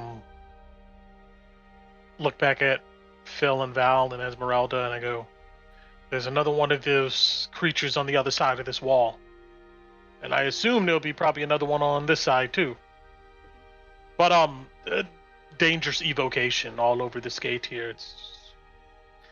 I don't know what triggers it though. I am maybe just getting too close." And I kind of look at Ambi. Well, what's the evocation do? Firebolts. Did you see me shoot? Think that type of magic. So is it just the fire's magic, or is there something like a glyph on the gate as well? It's just an aura all around. I'm assuming it's just like all in his passage. Yeah, within the portcullis where the green flames are coming. Yeah. That is where you get the evocation, and the other one is obviously the statues. Yeah. And from where you're stating, Yeah, it's all that green flame. Yeah, all evocation, and we have no idea what, besides flying over the wall, what's going to make these come alive. I didn't see any ruins or anything from here. The magic then, Otis. You'd think then it senses when something tries to cross the barrier? Definitely. I say, looking at the green flames. I mean, just thinking of this as a fortification. If you're going to go ahead and mount gargoyles up here, I'm assuming you're going to have some other defenses too, like green magical flames. So I would imagine crossing that barrier would probably awaken the gargoyles, and who knows what those green flames, what their effects would be, but definitely not good. You see two of them.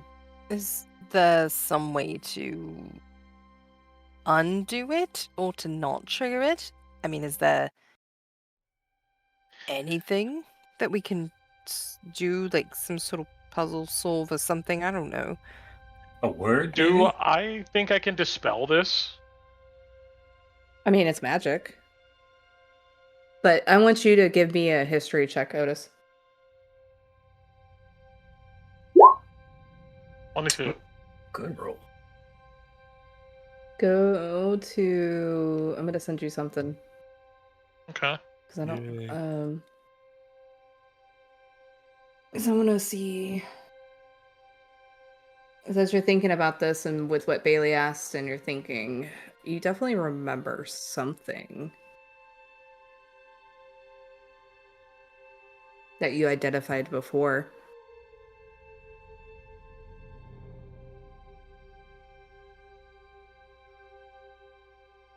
That you've identified before for the party? Yeah. Was that Arkanvessel? Mm-hmm. Okay. All right. Yes, then. Question is, who has it? True. Hey. The items we found at Arkanvessel, right? Who has Which those? one? An amulet.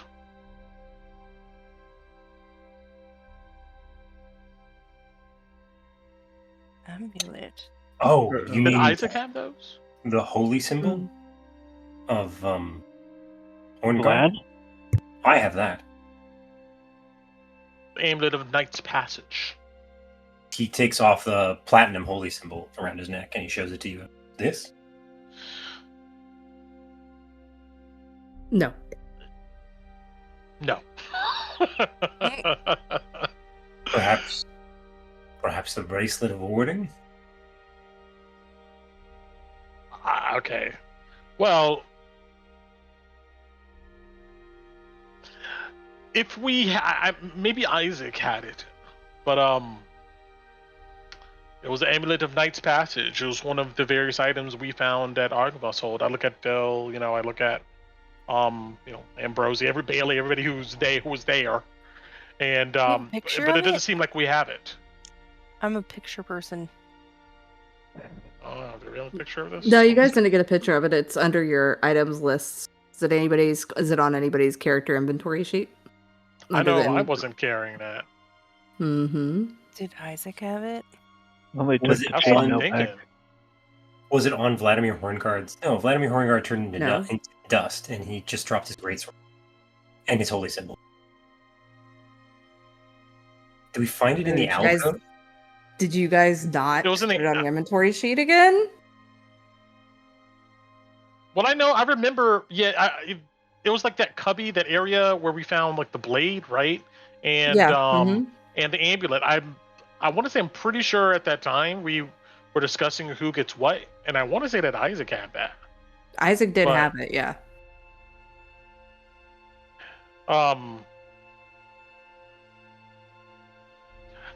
That may have been useful in maybe getting through this gate. It looks like maybe there's some attunement between. Do I remember the symbol on it, on the amulet, and would I recognize that You symbol? kind of remember Or there wasn't much to it. Mhm. But it was just a carved block of white stone and this that is you all had white stone. identified. Mm-hmm. Okay, so I'm trying to put together like what would make me think of that. I was like, Yeah. It seemed to have like a white marble-ish tint stone, very similar to this mall. I was just thinking maybe that could have been used to access it, but we don't have that here now, so we may be able to try to dispel it. I can see, but just looking at the aura of this, I mean, this looks pretty potent magic, I imagine. Yeah, it's pretty potent. But it's up to you. I mean, most magic can be dispelled. I can try to dispel the flames, but I don't know if that would stop the gargoyles per se. It may just give us a chance to get on the other side without having to deal with the fire, but then we will probably still have to deal with these, and I point to the gargoyles. How do we deal with the Portacles, though? Maybe if I dispel it, we'll have some time to try to open the bars, and get under, or Isaac had that cloak that can teleport too, didn't he? Dimension Door. Mm-hmm. Damn. Mm-hmm. Well, we can try to open it, or You gave the cloak to Irina. Irina has it. oh, okay. Yep. Well, Sorry, took me a second. I say that Irina has the cloak. She'll be able to get a couple of us through. But I don't know about all of us. And I can try to get my friends here to open the gate. But they may get burned touching it, or may trigger the gargoyles to come to life. I could try to dispel it, and we could try to do it with the gate. And if I don't dispel it, it may trigger the gargoyles to life. If I do, they may come to life. So, there's just that risk. I mean, what do we want to do? We must be ready then to protect you. In either case. Ambrose, as you step close there, Mhm. You hear, everybody hears the loud shrieking of metal as the portcullis starts going into the ground. If the fire Well, doesn't look at that. dissipate, I'm going to get out of the way. As soon as you step away, Uh-huh. the shrieking starts again, and it starts slowly going back up. And Rosie steps back, now confused. Yep. Flambroiled by green flames spouting out of that gate. Yeah, there's still green flames going in the gate, but the portcullis Didn't- is... I mean, that would Some make of you sense. I would say, look, if Argynvost hold, if the knights of that order, created these defenses, and maybe since you've sworn an oath maybe you're allowed passage. Well, let's let's test it. Step away, Ambrosi. All right. Rosie steps away. Porticus stays down. Oh, well, or not. Or maybe somebody wants us to come inside. Well, I right. lift up Hans. Hans. Is this familiar to you? No. No. Closer, though. We're closer. We're closer. I can Do you know feel of it. a way around this? Go through it. I don't know. I just look at you Otis, guys is and it saying shrug. it's going to kill me? No, it's just disappointing Should me I- again. Should I? Do you want me to? Should I try? Well, To go my through first. it? Mm-hmm. Well, how about this? I say you, and I point to one of the zombies. Walk through there. And I commanded to walk into the fire. As Otis is doing that, Phil's going to look at Bailey, Cora, Irina, and Casimir. I would highly suggest getting away from the edge, just in case they come after y'all. Oh, good plan. It's all the way up against, Well, close against the wall. I tell him, hold on, stop. If he goes through there, it could trigger, these guys. Just saying, like. If we do not possess the stone, and your magic cannot dispel the flame, then the next best thing would be for us to make our way magically over the wall. Yes, Otis? Can I someone can who took try an to oath- dispel it. I will try. Just shifts away from the zombie. Ca- Can someone who took an oath take someone else through? I didn't take an oath, and the door is still open. Try stepping back.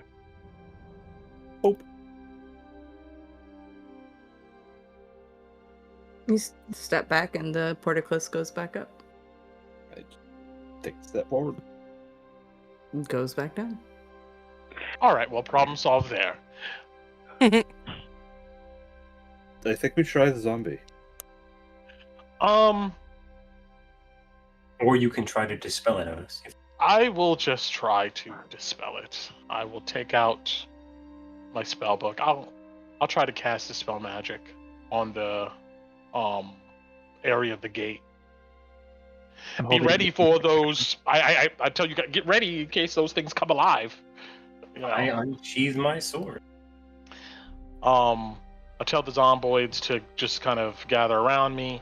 The skeleton that has the ranged weapon, I tell him if he sees those gargoyles fly, shoot at it. You know. Mm-hmm. So, sorry. And, No, you're fine. I think they were on a wall. So. Yeah, I'll try to.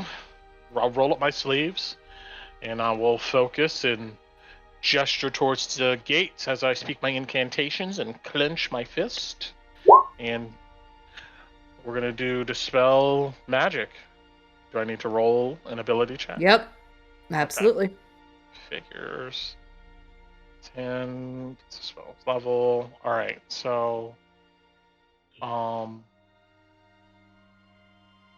just my spellcasting ability, right? Hmm? Yeah, okay. So it's a +5. So I'm gonna roll If the you were an d20. act, get proficiency. But You can add your proficiency, right? if you were an abjurer, you would. Oh no. Yep. Just +5. So I'm just gonna roll d20 and roll 20. Hey, 23. I'll take that. Shit. How does it look like when you cast a spell, Otis? What does Otis do to cast a spell? Yeah, like I gesture towards it, and I speak my incantations, and when I finish, I just kind of clench my fist, and I imagine this stuff just dissipating once I make a fist. It does. As you clench your fist, the green flame goes out. I look visibly relieved. Oh, was worried that was going to be a waste. I also, I mean, do these things move? They didn't move. No, the fire went out. What are you guys doing? I think we should take this opportunity and go. Yeah. Yes. The green I'll smoke was dash what through before raised everybody. the raised and lowered the portcullis. I'll quickly follow behind Val. I will command the zomboids to go too, and then I would definitely quickly go through. I imagine detect magic's gone by now. Yeah, this hit detect magic's on by now. Anybody not going through quickly? I'm gonna Bailey's wait till going. I'm gonna stand right here on what I'm assuming is the sensor, and I'm gonna wait till everybody else goes, and then I'll dash through as quickly as possible. Okay. I think we're all like, okay, nothing bad happened. Let's go. Yeah, as you guys come through and scurry through it, exactly a minute after you had cast that spell, Otis, the flames fire up again. And you guys are on the other side. Hey, yes. I look satisfied. I kind of nod to myself, and I close my book and put it up. Good job, Nice work, Otis. Otis. Well done. You hear Casimir just give like a self-deprecating sigh. He's like, that was an option. I could teach you that one. I point at him. He just mutters to himself and shakes his head. You can tell he's mentally beating himself up. How It much? was so obvious. I know that this is another resting point. How much further to the to where we're going? It's hopefully without any more weather problems, we'll be able to reach it by dark or... Should we investigate this tower? If we want, it's fine. Yeah, Silva's gonna listen in. We have a few minutes, Bailey, just in case we need a place to come back if shit gets bad further up. Fine. Roll me a perception check. I don't like it. There's a lot of things here we don't like, Bailey. I understand your worries. You hear a howling of wind coming from the other side of the door. Oh, it sounds cold in there. What do you mean? It's not fully windproof. Is it like really windy out here, guys? Right now? It's pretty windy. Perhaps there's a hole somewhere. In the roof, maybe? Who knows? So, do you want to check this out real quick then? It doesn't sound like there's anything else on the other side though, so. Alright. Quick though. Yeah, and Casimir speaks up. This is what I was, if we had been stuck in the blizzard, this is where we would have ended up for the night. Bailey's gonna give like a little mocking look out for spiders. Wrong game, Bailey. If you were the other one. Nuh-uh. No, that happened in this one. That happened in this one. I know, our other game too has been 3 sessions of fighting spiders. Oh. True. Yeah. I'm just gonna do a quick survey. I'll go up the stairs and everything. Check, see if everything's hunky-dory, and then...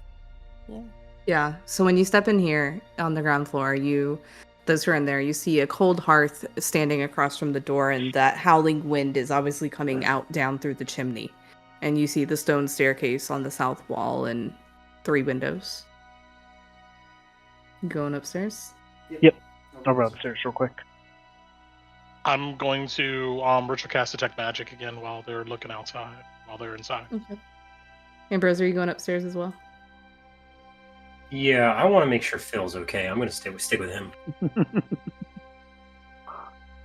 You see that the upper level of this tower is an icebox with windows set in almost every wall. A rusted iron ladder bolted to the floor and ceiling leads up to a wooden trapdoor, and mounted above the stone hearth is a dire wolf's head. And the wind coming down the chimney howls in its stead.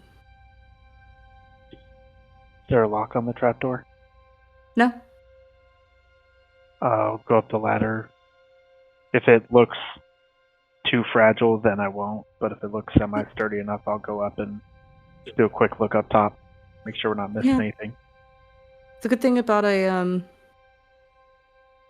really cold iron is it's really solid. And you're able to get up to the trapdoor. Are you opening the trapdoor? Yep. All right. It pushes open with a squeal, but it does lead you.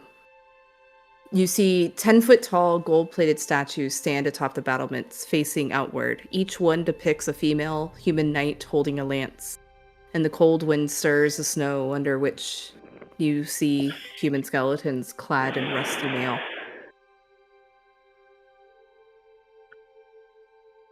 Brethren of yours, Zambi, by chance? I suspect it is more the Silver Order, but at this point, that might be a valid statement, Brother Phil. Sounds good. Well, you want to check out the crates on the level right below us, and then we'll head out? Yes. We should give Otis some time. There might be something hidden here that's enchanted that might aid us in our journey. I saw him casting his ritual. You might find it, if we can. Without jumping down the chimney, because I'm not Santa Claus. Does the chimney look clear itself, or does it look like it's slowly been building up with debris and stuff? It looks like it's been slowly building up with ice and snow, yeah. Okay.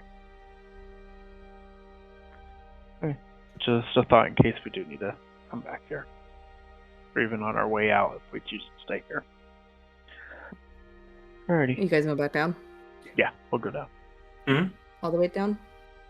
We're gonna go down next level and check out the crates and stuff since Otis is doing this stuff. Okay. It was about this time, Otis, your detect magic goes off. Are you stepping inside? Yes. Okay. Go inside. Yeah. Aside from what you expect from your party members, nothing alights. Got it. I'm gonna head upstairs and just peek in on the second floor. You see Phil and Ambrose kind of going through these rotted, cold, crates. I don't know why I couldn't think of that word. But nothing's catching any of y'all's attention. Okay. I'll let them just finish their job without interruption. And I'm just going to peek up at the top real quick. Same thing. Nothing. Okay. Can I do a quick survey of each fireplace as we head down? What are you looking for? Anything, everything. Loose bricks in compartments. Yep. Exactly. Flu. Make me 2 investigation checks if you want. First one's a 9 for the middle floor, and a 12 for the bottom. It's just cold stone. Cool. Well, the 3 of them were in the tower. Was anybody outside doing anything? Bailey's just watching. Keeping watch. Keep an eye out for sure. Same. Listening for sounds of screaming from inside. The usual. Yeah, the usual. Phil screams. Just kidding. She's learned what you sound like when you're actually afraid. That is not it. Alright, well, good bunker down point if it comes to it. Mm-hmm. Thank you, Bailey. Alright, you guys continue forward. Yep. Right. Still suggest staying away from the ledge, guys, just in case.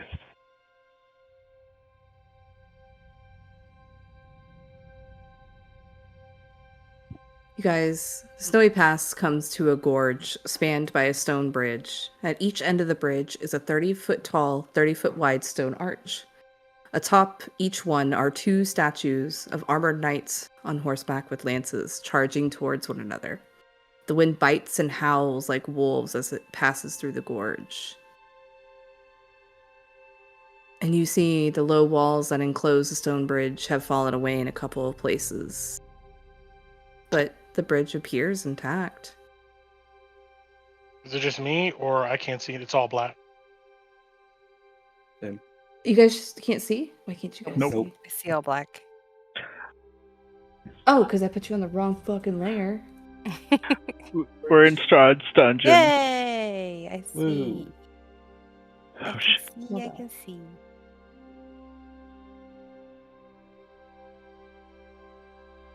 Yeah.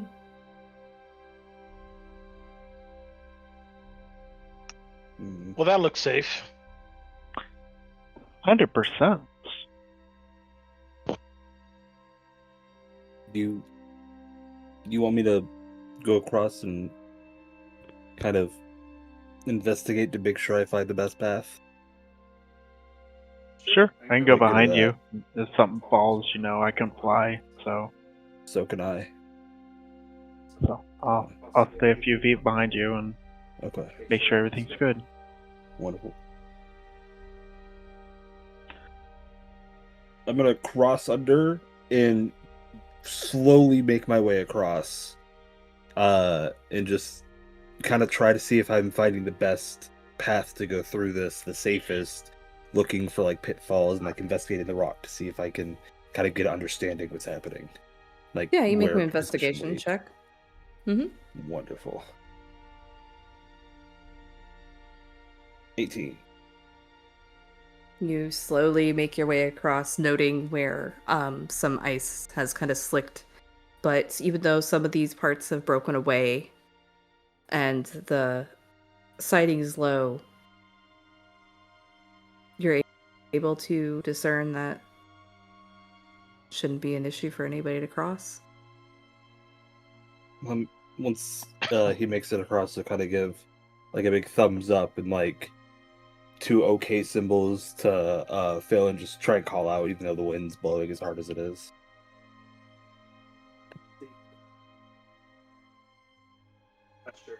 You muted.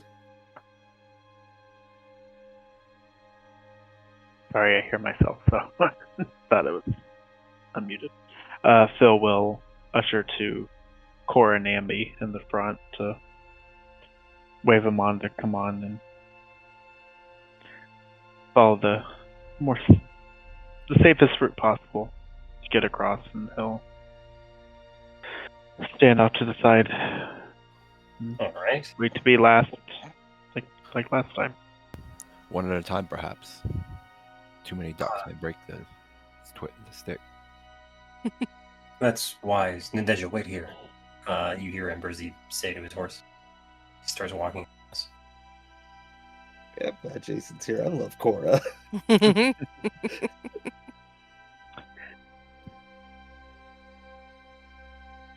What? Oh, those tiles aren't quite right. Whatever.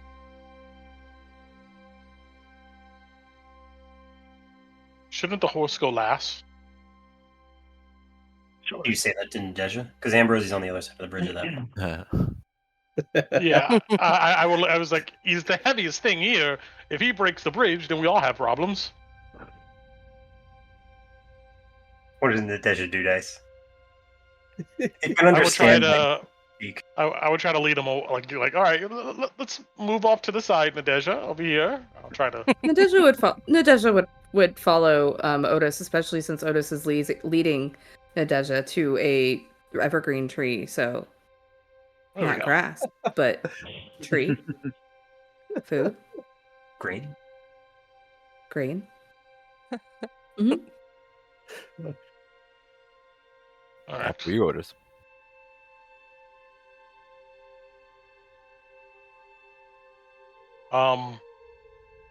I would shrug, and I would wait for Phil to cross the whole thing before I would go. Phil's waiting right here in the middle, just telling you to come on. All right.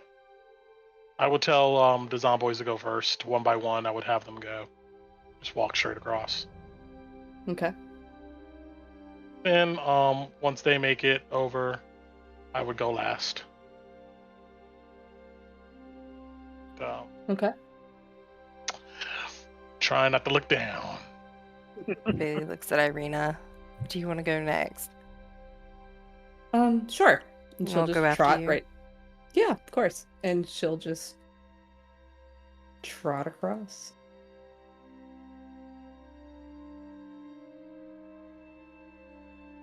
Bailey will go next and Don't forget follow that- Iggy and Yeah, you guys And do have Natasha. Iggy with you. Yeah. Alright, so Bailey will follow like that same path that they took, which I think was like rah, rah, rah, and they went that way, and then they went this way, and then they went rah, rah.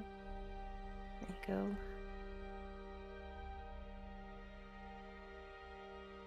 Okay. I can't move Iggy though. Who can move? Who's Iggy? who's leading Iggy? Oh, I can't man. move Iggy either. I don't have control. You guys should. It's so weird. Cora's gonna pick up Iggy. What about the Iggy- cart? Yeah, Iggy's got a cart. Oh, Cora's gonna get in the cart. he's No. gonna look at Esmeralda. You get the cart if I get the mule. The cart should never go before the mule. Or the horse, but fine. Ah, fine. Then he'll lead Iggy across. See if you can move Iggy now. I'm curious. Nope. No, alright. That's fine. You can lead Iggy across. Iggy will follow. Oh, slow down, Iggy. yeah. He said, "I'm Iggy's- out of here." He's Iggy's hauling like, ass. okay. Iggy is fearless. As Esmeralda comes by, because still knows that Ambi can call Natasha, right? Yeah, Yeah, so You've seen seen that. the digital Mhm. literally react to people talking around. Alright, and Phil will finish his trail across behind Esmeralda. Hi, Natasha. And Oh, Kashmir. Sorry. yeah, Casimir kind of just hops on Natasha. But Nadeja would go carry Casimir across. Yep.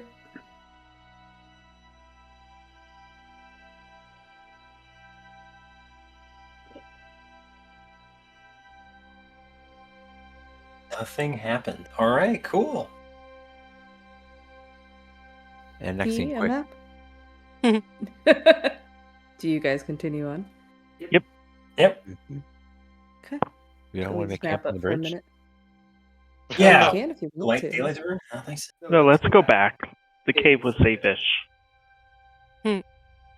Right? Unless you I would pissed off be like, Strahd. I missed the move. shadow. Side of it. It was really nice. Let's play the game again. I didn't get to play it. I know, I'm sorry. I'm sorry. You guys, as you depart the bridge and you go down, you notice the narrow, snow-covered road hugs the mountainside as it climbs, its slope growing steeper as it approaches a small crest. To the left, the stark gray stone of Mount Ghakis rises far above you. To the right, the earth itself falls away, revealing a several hundred-foot sheer drop into the misty woodlands below. In the distance to the west, you can see a river feeding into a large lake, its surface glinting a cold, steely gray. And Kashmir urges you guys on. Through the snow. You guys keep going? Yeah. That peak is Mount Ghakis, right, guys? I believe. I'm mostly doing. Okay, cool. Mm-hmm. Yeah. And you can, with some thinking and having maps and everything, you can tell that the river is the southern end of the Luna River.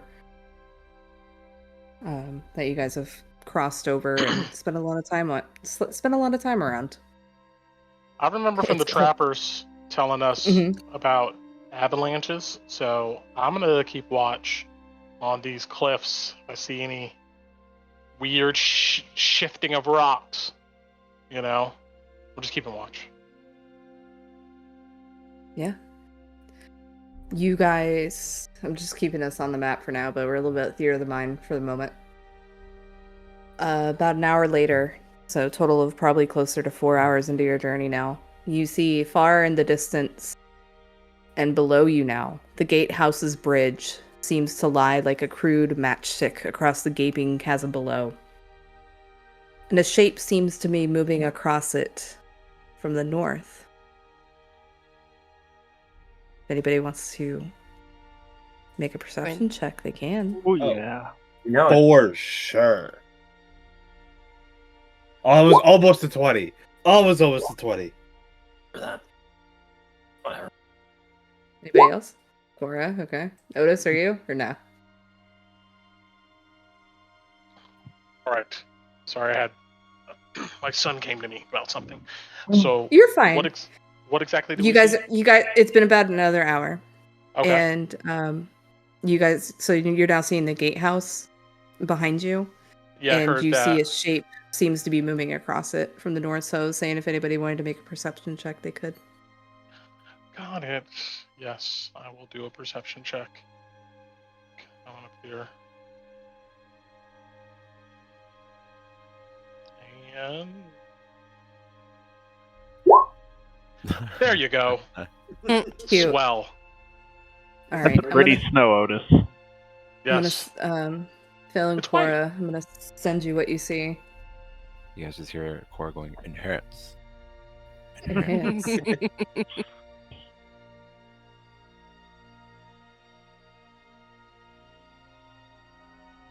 Put it to you in private channels on Discord. Make eye contact with Phil, who seems to be squinting the same squint. Yeah. And you guys just look at each other for a second. Is it heading our direction? Or are we unable to tell? It's double checking. Yes, it's going the same across the bridge the same way you were, and as it looks away from you, it vanishes from sight behind a mountain cliff. Do you know who that is? Well, aside from the Deja, there's only one other story of a black horse in Barovia. So, yeah, there's a good chance that's who it is, especially now that it's gone in thin air, so to speak. There was a black cloaked rider. Yeah, On a was dark horse. Let's see if I named this right. Is it Bucephalus? Is that the horse name? That is the horse's name. That is a horse's name. Yes. Okay. It might be Bucephalus, Strahd's horse.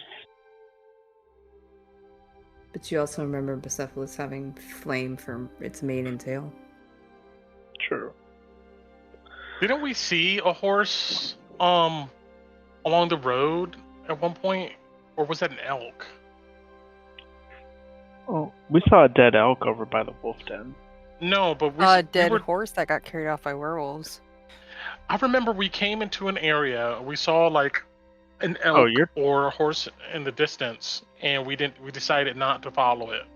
Oh, you're talking about day one here. Yeah. No, there was something. I remember. I know what you're talking about. I swore there was something earlier than that, or later than that. But I have to go back. I vaguely remember that too, Brett. I wasn't here for the start. Okay.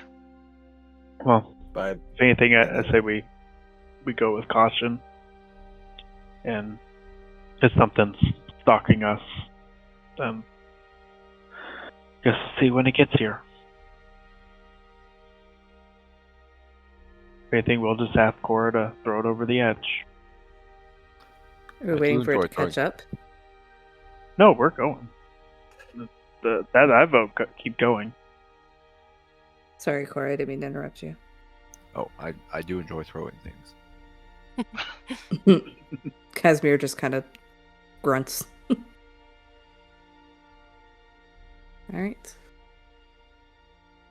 The road continues to climb, the air growing colder and the wind growing harsher with each step you take. To the right, the mountain cliffs fall away into a sea of drifting mist, its gray surface broken only by the very tops of tall, ancient pines that rise from hundreds of feet below you. As you continue, the road curves with the mountainside, eventually rising to reach a narrow crossroads that stands against a sheer 500-foot cliff. Here, the road splits in two. The southern branch soars along a high, craggy path that soon vanishes into a wall of mist that rises far as the eye can see, while the northern branch switches back before curving behind a tall, icy plateau. And Phil, Cora, Val, and Irina, you catch a flicker of movement along the cliffs, approximately 100 feet overhead. A gray-clothed figure camouflaged against the dark stone of the mountain.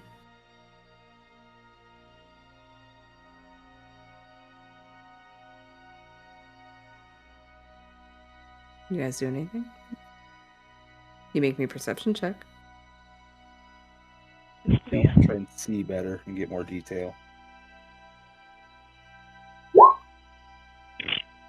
Sure, let's take a look. Okay. Well, no, it'd just be Phil, Val, or Cora. Oh, okay, never mind. Are we doing an extra perception? Yeah, do an extra one if you want. If you're trying to catch more information. Yeah. Everybody but Phil. Sorry. So Val and Cora,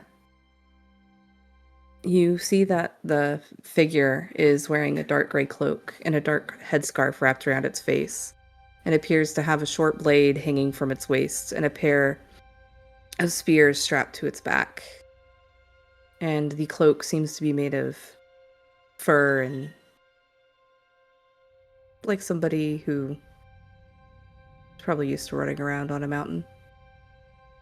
And as Cora. Yeah. Sorry. Go ahead. No, go ahead for a second. I'll give you a second. Well, just be like, Cora, is that... It kind of resembles you. Is that who we're looking for? Cora's gonna wave and go, "Hello there," and shout as loud as he can. And as you do, this figure stills for a second and then swiftly retreats from sight and vanishes into the cliffs. I apologize. I got a little too excited. Oh, no, it's fine. I know, It's right, fine. Bill? Hello? Mm-hmm. Y'all know where my thought is. It means they're here still. Well, not many places they can go up here. Let's go catch up. Right behind you, friend. Oh, we saw people. I was like, now gonna acknowledge the group. We saw a guy that kind of looks like Cora. You just went over that way. Do we want to follow?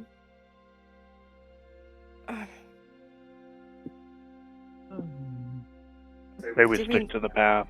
I mean, do we have time to detour? I really just want to go get the thing. He wasn't Who heading in knows the how long direction that's we're gonna going, take. right? Casimir's, no, my according to the dreams, the northern branch leads where we're going. And the southern way is the border. The mists that keep the land trapped. Cora, what do you want to do? I shall catch him, and he's gonna activate his wings and fly out. Val instantly pops his and catches and follows. I throw up my hands. You're so Well, Bailey. Like him, Bailey's head tilts back and she just, we'll catch up. You imagine that you kind of fly up, and I'm just going off of passive perceptions. You go to the spot that you had seen this person, and you can see there's just barely footsteps that are quickly being taken away by the snow. And you feel like if you had instantly acted instead of waiting and giving them time to run off and hide, you would have had a chance to catch them. Ah, blast. Oh. Hello there, and he'll speak in giant. Oops. There you go. Now you know when he speaks. I'm one of you, perhaps. Perhaps you are one of I. My mother came from here long ago. I wish to connect if you are like us. Unless you are an enemy, then we do not wish to connect.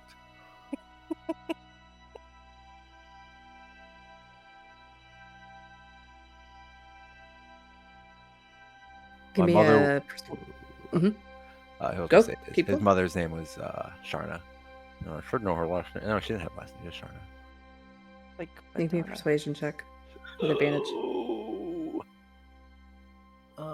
Persuasion. Yeah, there we go. That's Ooh, no, oh no. Can I give him my inspiration? from downtown. You can if you want. I'll give it to you. You can use it. Thank you. Hmm. You hear your voice booming out on all this compacted, heavy snow.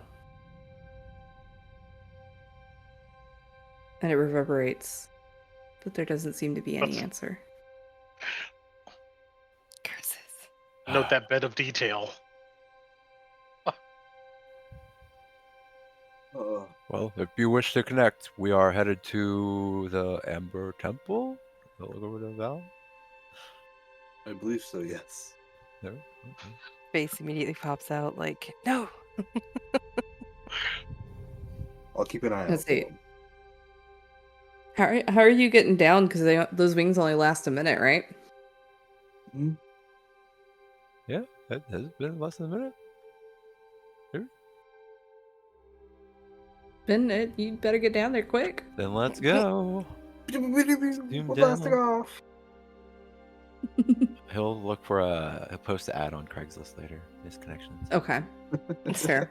That's fair. Tinder. Swipe left. You guys Play through 60. continue on, I'm guessing. Oh man. Yeah, we do. I mean, we wait for them to come back, but Yeah. It's almost time. I'm trying to think. Yeah. I get the setup. You guys continue on. The road doubles back over itself as it climbs. Far beneath your feet, you can see the road before the crossroad clinging tightly to the mountainside, the sea of fog curling lazily 1,000 feet below. It's not long, however, before the road vanishes from sight once again. The high road mounting a flat, snow-covered plain. The path here is far less steep, descending into a shallow valley before rising again to cross the long white plateau that curls around the mountain's northwestern flank like a skirt. 5 miles and more than 3 hours since crossing it. The tiny shape of the gatehouse bridge emerges through the fog more than 1,000 feet below you. The long gray ribbon of the Luna River twisting beneath it even further below.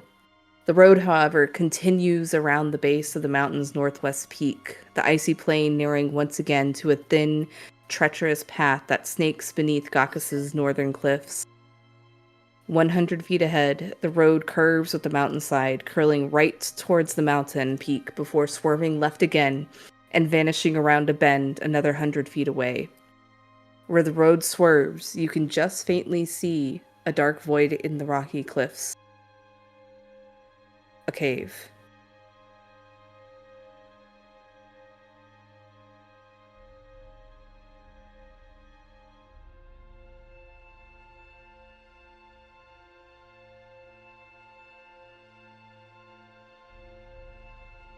It's getting pretty late. Huh? It's getting pretty late in the day. Yeah, it's getting pretty late in the day, yeah. Yeah, for sure. And you guys continuing forward, I'm guessing? Yeah. Do you guys kind of As see it's this late in the and get... day, I would go ahead and recast animate that on these guys.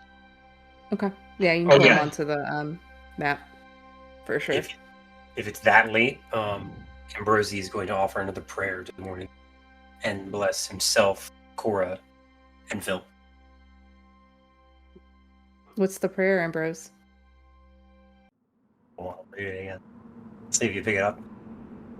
O morning Lord, Lord of blessed light and patron of new beginnings, we, the Dawnbreakers, commit ourselves once more to your radiance and ask that you deliver us from this darkness and into your light. He doesn't say it super loud, but it is the words he uses to incant the spell aid cast on his friend. Mm-hmm. As the last of your words go and the spell goes, the wind suddenly shifts, changing direction from north to south. Far below, a flock of small birds takes off from a lower mountain cliff, their cries echoing across the cliffs as they fly north, away from the mountain. And Phil, Val, Cora, and Irina, you hear a deep, muted thud reverberate from the mountainside above you, as if the mountain itself is exhaling and shifting beneath the weight of the snow upon it. Oh no.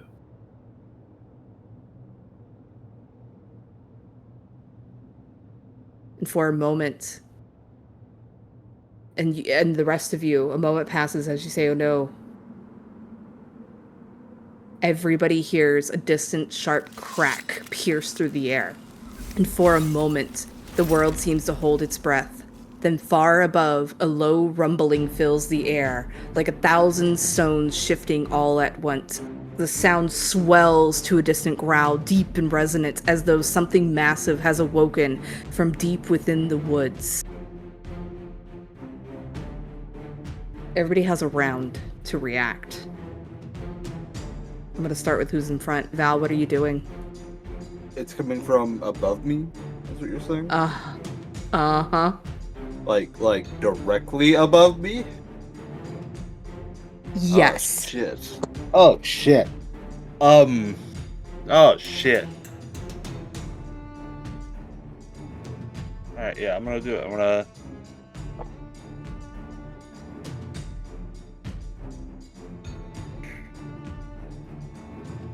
Fuck, I don't like overs. 5, 10, 20, 25, 30. Let's see.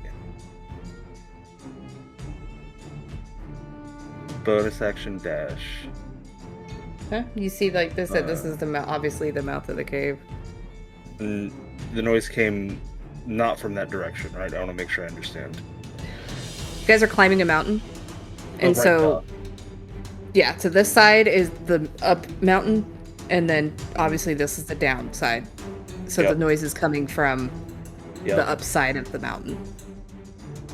15, 20, 25, 30, 35. Let's see. Yeah, action dashing, movement, bonus action. Okay. He knows if Cora wants to, Cora can catch up. Casimir's. Yeah. Casimir's gonna see you chucking it, and he's gonna dash for sure. Ambrosi is next. What are you doing? Ambrosi looks back, looks worried, looks at the party, thinks, and says, Nadezha, get Otis. So Ambrosi is going to dash himself, and Otis, you feel Nadezha attempt to pick you up.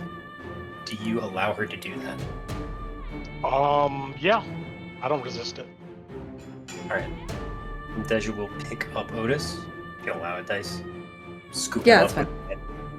And she's going to dash all the way up to be next to Ambrosi.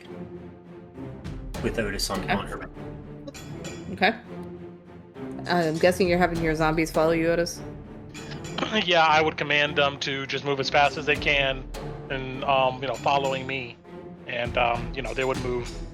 The skeleton can move 60, but the zombies will move 40 feet. 5, 10, 15, 20. So 5. Phil, as Esmeralda, if everybody's just moving up, you can move up what you can move into a round. Then I'm going to, while I'm on the back of Nadeja, can I get a gander about how long does this wall of white mist look like? Does it look like I'm safe in my current position?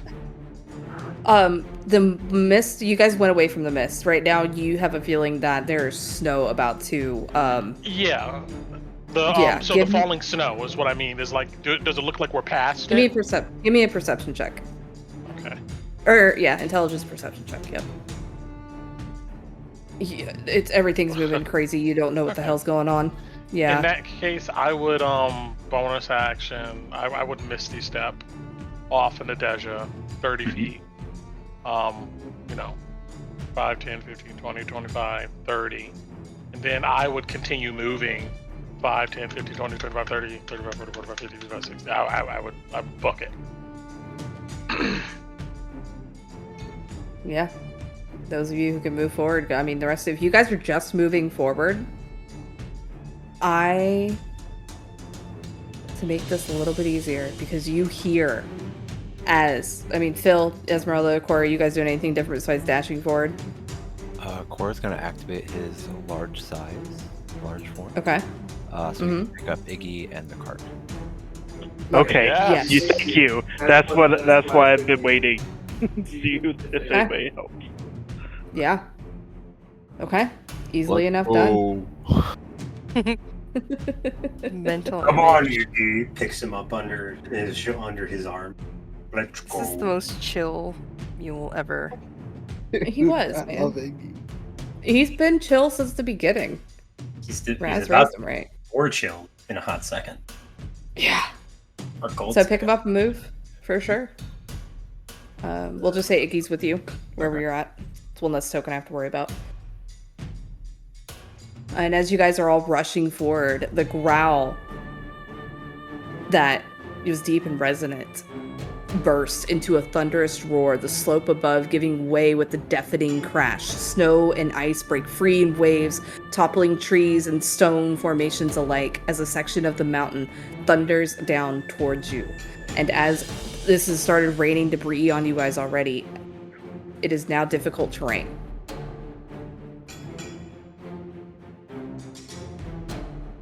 But you guys are pretty fast. As this avalanche is coming down on you, my main question is, are you trying to continue down the road? Or are you trying to hop into this cave? Would say cave. Yeah. Cave for sure. Mm-hmm. Yeah, I don't I'll want say, to Phil, yeah, with your passive enough, you would know that due to the angle of the mountain above you, this cave is likely to provide a safe refuge from the path. There's no way you guys are going to be outrunning this. You can try if you want, or you can duck into the cave. Phil says, regroup in the cave. Let's go.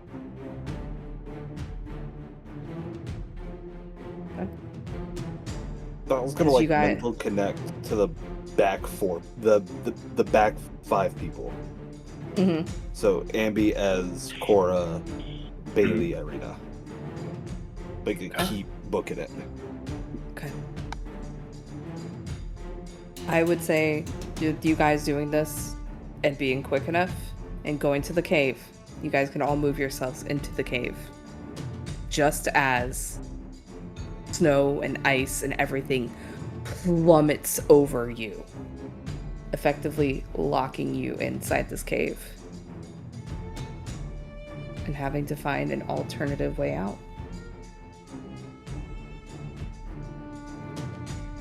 Well, damn. Of you. Yeah. That avalanche, though. That avalanche.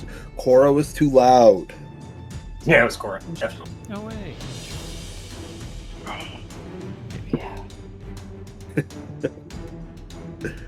It's Nala's snoring that's causing the avalanche. And as you guys come in here, I know we're trying to wrap up. I'm sorry, guys. I know you see that the cave entrance led you into a small rocky chamber, no more than 20 feet across, and a narrow natural corridor splits from the chamber's right side, bending further into the depths of the mountain before winding out of sight. And we'll pick up here next week to see what you do in this cave. Yeah. Well, damn. Yeah. Surely, What's the long Strahd, no, we're here. Surely. Maybe he could dig I'm us so out. interested if he just If we like just stay near the appears snow. out of the earth. Stay near the entrance, he can dig us out. What if we just build an igloo underneath the snow? How would he find us in Broke Secret board and started tunnel. snowboarding down. Secret tunnel Freaking sick. in the mountain. Sick Strahd. Yeah, well, we know he's sick, but you know. We do know he's sick. Yeah. I want to start the will- good bad. Oh, okay, go. My good is wow. I'm not gonna lie to you. The music this session, wow. The when we were in camp, the Diablo music in the background. I was sent somewhere for that. That was wonderful. That was a great experience. I loved the party conversation and some of like Bailey getting like about us talking about her spells and her not being happy with the answer. That was great. Irina popping off.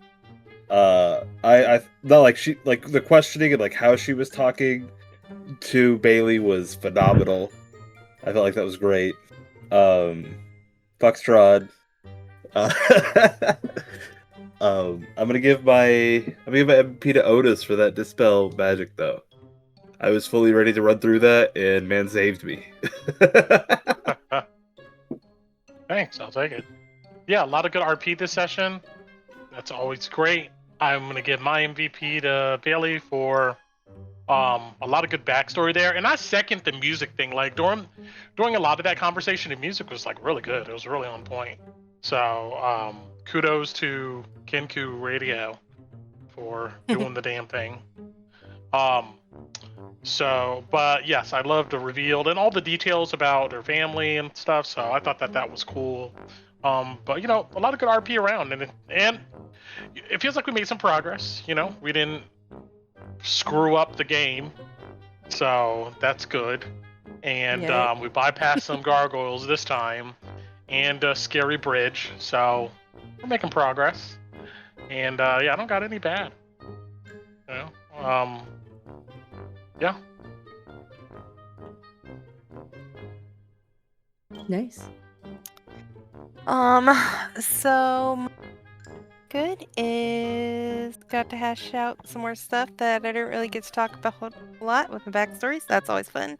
And I really liked when Cora just randomly yelled out to the dude and then just took off. That was hilarious. I also really, really enjoyed this super awkward Phil flirting with Ez and failing horribly. That was hilarious. And then like yeah, I mean like I feel like there were so many little good moments in this one, and also the fact that no one got bit today. So it was a good day. Bad is he probably won't be as nice the next time. That's my bad. We'll have worries. And my MVP I'm gonna give to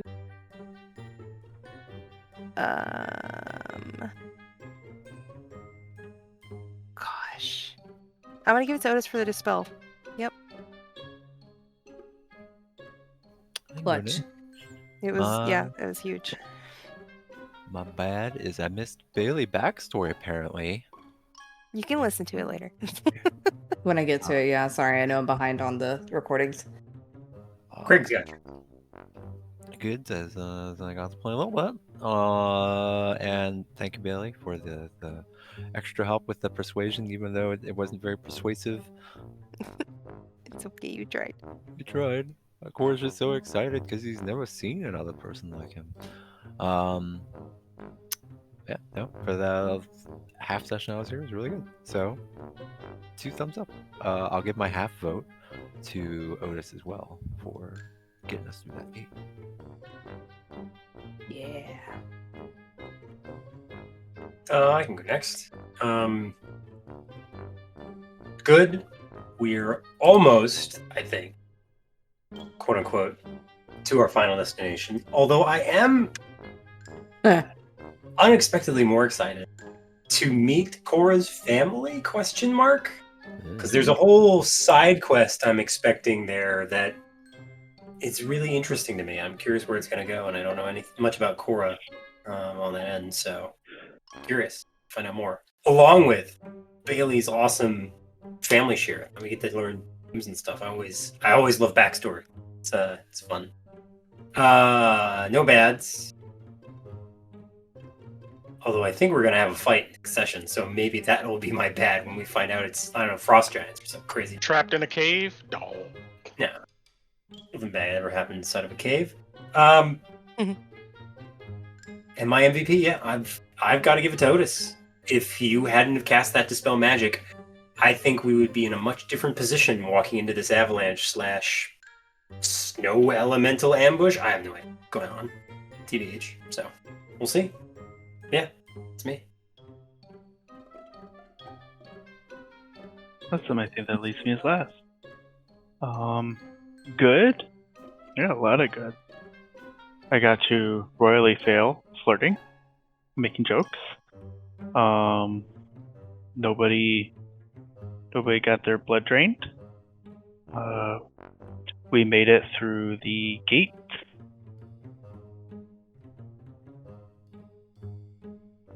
And there was absolutely nothing in the tower, but I had to look at it anyway. Cora might have maybe found some family members. And at this point, we have survived an avalanche. Bad? I had 2 bad, but they're both on me.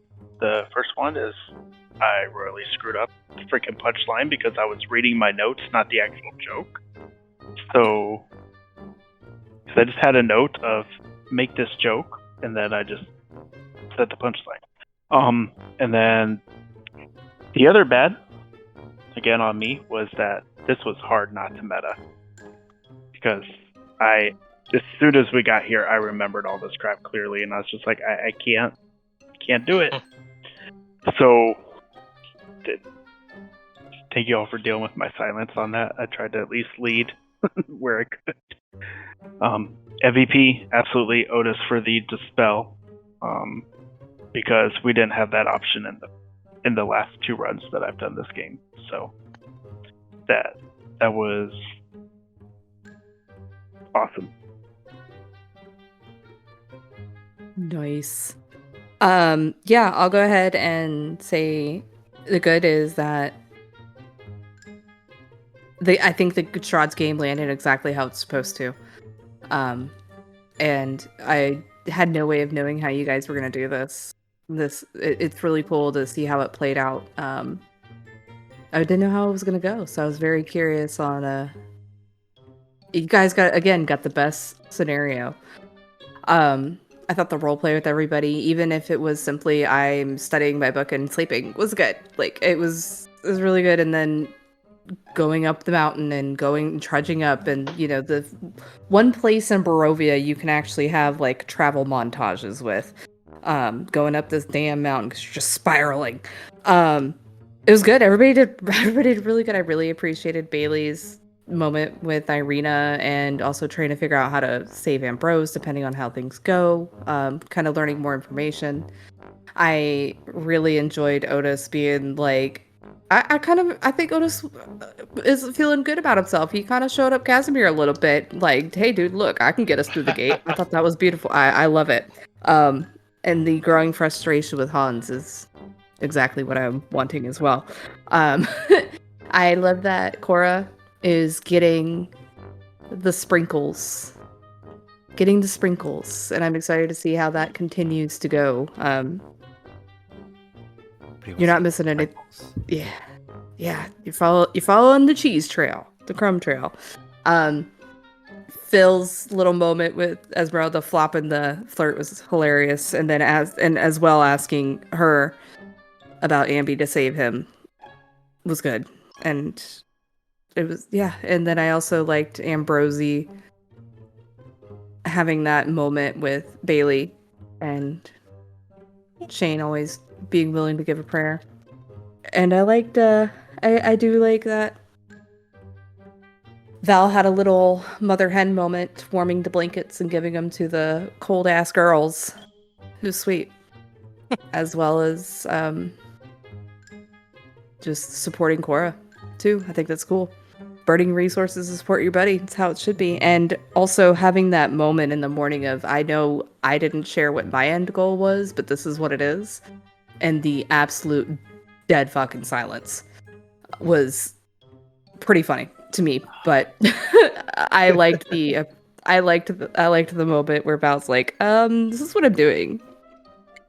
And you guys got through the gate. There's no combat where there could have been, so good on you guys. You're catching things, you're seeing things, and the good is that you guys went into the damn cave. So all this brand new content that nobody will be able to meta is going to be experienced, and I'm super stoked for it. Oh, these maps are so pretty. What's going to happen is great.